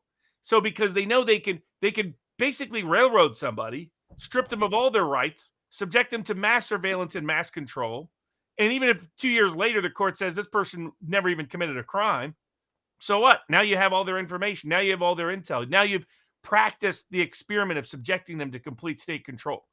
So we're going to have to actually litigate that issue. This is the case, by the way, of the woman who only recorded her own court proceeding because she caught the court reporter falsifying and fabricating the underlying transcript on behalf of a corrupt law firm. And the judge, embarrassed by the corruption of the law firm he's pals with, helped orchestrate the criminal prosecution of her. And now she's on house arrest. And they're like, oh, we want to violate all your rights. And I was like, whoa, hold on a second. They're like, oh, no, we do this every day. We do this routinely. And I'm like, you think that's something good? That you're like, oh, son, we violate the Constitution every day here. That's just normal here in Lancaster County, or in this case, Chester County, Pennsylvania. That's how nuts they are in Pennsylvania. That's how corrupt they are in Pennsylvania. So we'll be pursuing that case. Because, of course, by the way, the Supreme Court's own rules, custodial status for bail includes probation. Yet somehow they don't know that in Delaware County. They don't know that in Chester County. They don't know that in Pennsylvania. So it shows you how abusive the legal, and what it is your typical probationer, they're either not sophisticated, or if they are, they don't want to fight the system. They're like, well, you can, because they can find any excuse at all, revoke your probation, get sent straight to prison without a jury trial. All right. I'll bring one up, actually. Hope we'll see. It's right here. Ali Michael asks, Viva, why can't I bring it up? Viva? Oh, it's there. Why did you decide to homeschool? We'll do a longer episode on that. I'll get married. Oh, you're going to homeschool the little yeah, fellow? Ethan. So you're not going to subject him to totalitarian control? If anybody, I posted the email that I got from our teacher, which was the clincher. But Marion and I will do a podcast on it and explain it, because it's so far so good. We sent in the formal letter, and well, Florida's actually good at that. I homeschooled my stepkids for about a year. Which was actually kind of fun. Sit there, you prepare tests and exams and prove the research and writing capabilities and whatnot. I always thought that the best method of education, what William F. Buckley got, a private tutor all the way through. Well, find other places to acculturate them other than school, in my experience. Now, it's not always something families can do and families can afford and all the rest, and they're not always gung-ho on it, but I think it works much, much better if you can do it. And if you have a kid who's willing and eager to, because that's my art of the day. I knew at 5 years old, these people were a bunch of frauds. I was like, I don't know what's going on here, but I don't trust any people in authority. I don't care if it's Sunday school. I don't care if it's kindergarten. I was going to write my own. Remember Robert Fulghum's book? Everything I needed to learn, I learned in kindergarten. And it's all this, sappy stuff. I was going to write my own version of that. It's like, that's right. Your parents drop you off with some random authority figure you've never met in your life. They tell you they tell you when you can go to the bathroom. They tell you when you can play. They tell you when you can talk. They tell you when you can go out and when you can take a nap. And if you don't, first they deprive you of pleasure. No fruit punch for you. No cookies for you. No recess for you. Then they ratchet it up to punishment. Social isolation, go stand in the corner. Or back in my day, they whooped you. I got whooped once. And then the teacher saw that I didn't know how to tie my shoe. I was 5 years old. And so she said, you don't know how to tie your, that's ridiculous. And so she whooped me some more. I didn't like that teacher, but I did get, it was because I wouldn't eat my vegetables. Who cares? I don't like vegetables. I hid them under the bread. It was a good strategy until this rat ratted me out. But less of the institutional control, the better. It is. If you haven't seen the email, check out the email. It'll tell you exactly why. And yes, you're misbehaving. Let's put you in the corner in a chair, and then see why it is when you're active and you needed energy to be expensed. Put you in a corner. And you know what they're doing to half of the kids? I came across this 25 years ago. A parent came into the small law firm that I was clerking for, or just started working for, and he was like, "My kid's on drugs. I have it that are a precursor to heroin." And he's 6 years old. And I studied, I figured out teachers were putting half of young boys on ADHD, Ritalin, and other drugs like this that had not even been tested on people over a long period of time. And we're still seeing the consequences of this big pharma. But that's what they became, institutions of indoctrination. Look at our school food supply. It's crap. School meals are crap. Imagine if you were getting, who in their right mind, unless you're Matt Walsh's kid, would pick, the corporate school food menu versus if Amos Miller was delivering it to you every day. I mean, you'd look forward to it if Amos Miller's delivering it to you. The corporate crap our kids are fed, along with pharma, is part of the control system that our schools have become.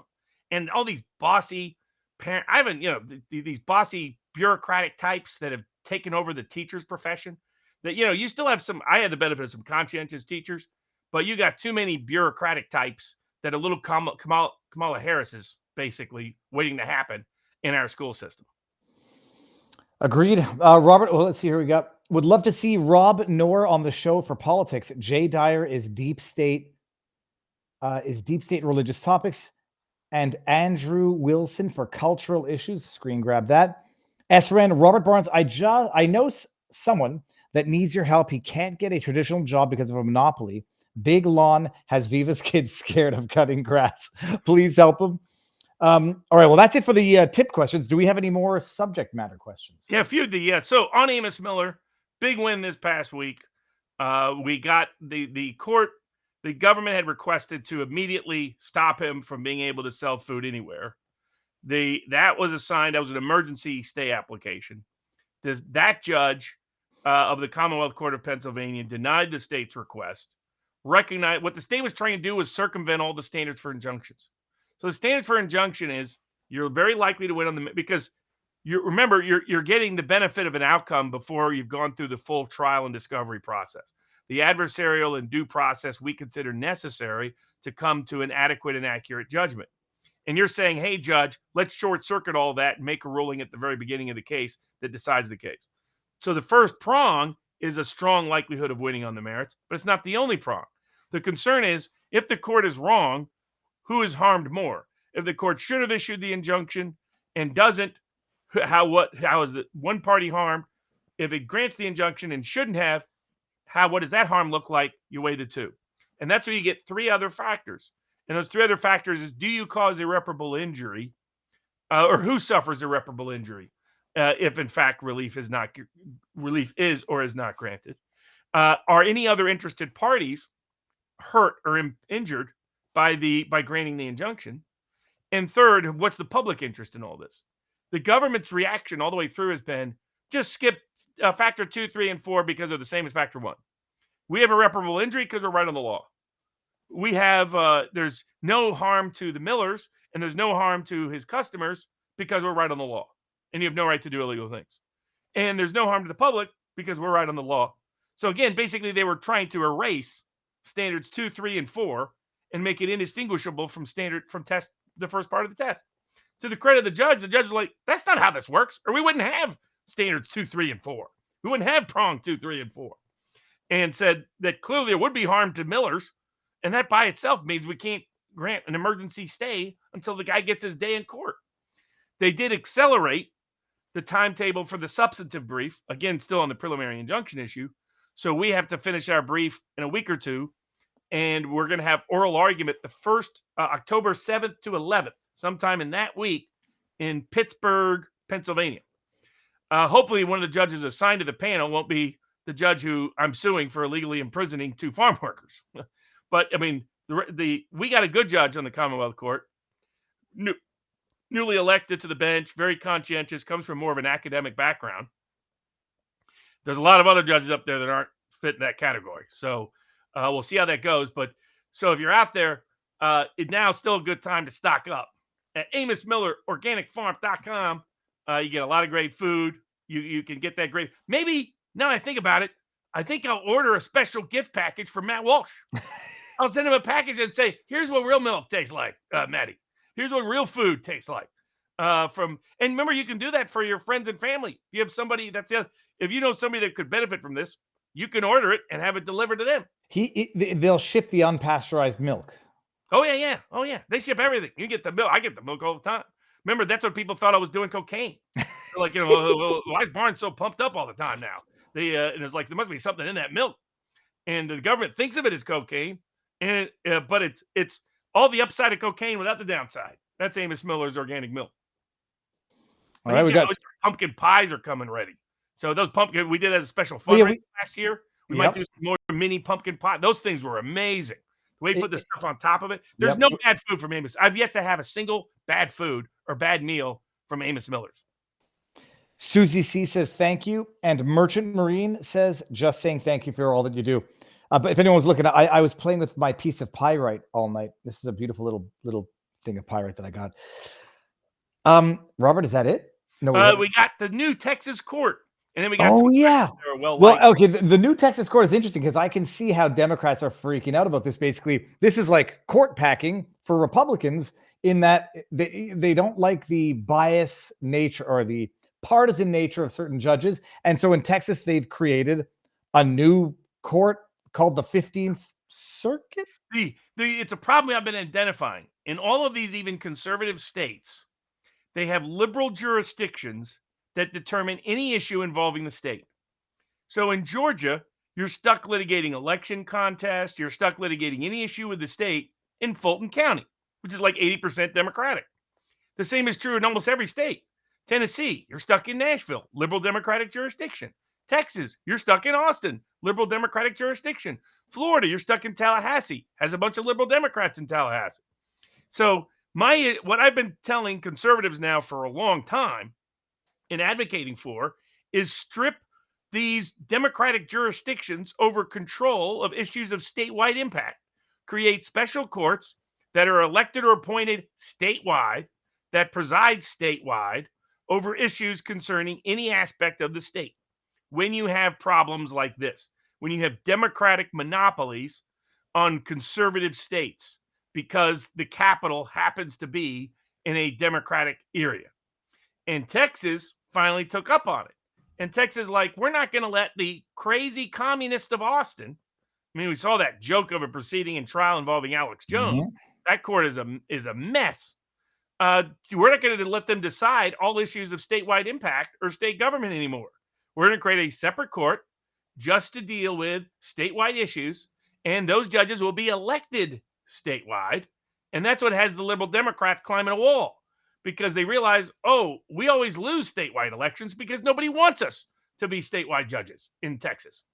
And consequently, that means that Texas can finally have some impartial jurists decide issues of the state impact. In my view, they should go even further. I would strip these commie jurisdictions of almost any power over any issue that's beyond their borders. They're proving themselves completely incapable of anything vaguely resembling impartial justice. That's what they've proven in the Trump cases, what they've proven in the Alex Jones cases, Austin's been proving it for a while now. If you're a Republican, they'll allow a criminal case to go forward. If you're a Democrat, they bury it. It's been patently obvious. So it's long overdue, but it should be a model that other states start utilizing. If you're in a conservative state, quit letting the Democrats control all legal disputes involving the state. But why could the Democrats not do the exact same thing? I'm trying to think of what would have to be. There's literally no example that I know of where you have a liberal Democratic state and a conservative capital. So okay. That's why they're so agitated. Scratch it, chalk it up to a dumb question, but at least now other people know. All right. So there was a couple. John Jay pointed out that his namesake, John Jay, was an advocate for original Christianity in the original founding of the country. Has a good description there. You can see his reply. Until Is Empty had some good memes, which were cool.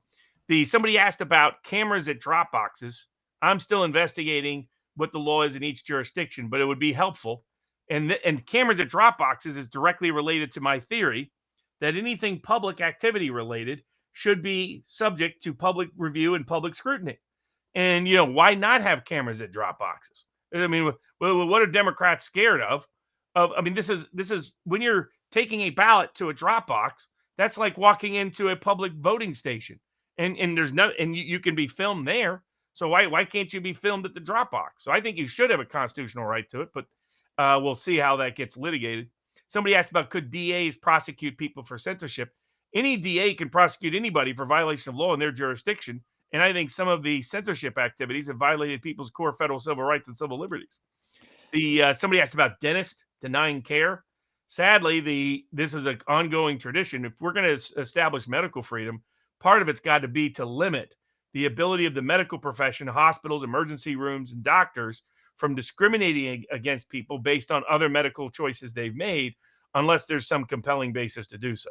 Because the biggest problem is them discriminating against the unvaccinated, but in other cases, they discriminate against others. And someone asked about signature matches in Pennsylvania. I don't know what the latest is on that. And someone had asked here, hold on. It was Ganthit. It says, what's the website for Amos Miller? Well, funny you should ask. It's AmosMillerOrganicFarm.com.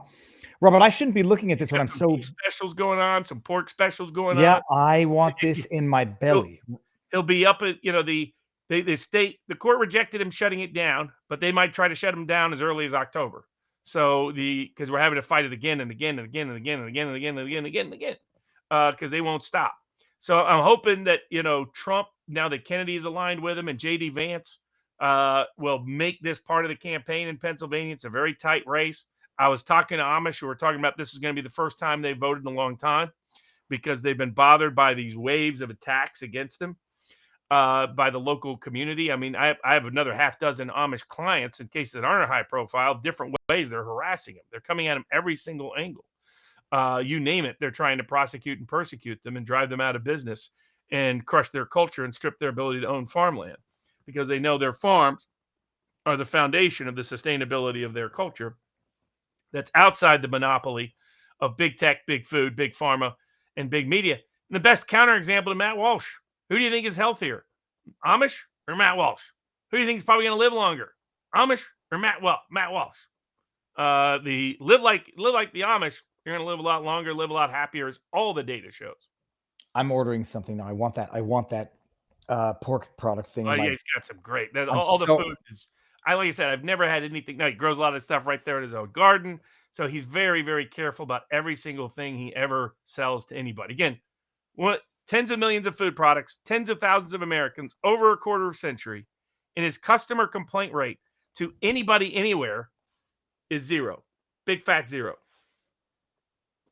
Amazing. Robert, I think we've done it. I'm just looking through to make sure that I haven't missed anything, and we are good. So I will see you tomorrow. I'm going to be live at 12:30. I'll be sure to be done by 2 o'clock. Tuesday, Simon Gadek. Wednesday, we'll see if I'm on the Unusual Suspects. Thursday, I know I have a guest. I just forget who it is now, but I'll get to it later.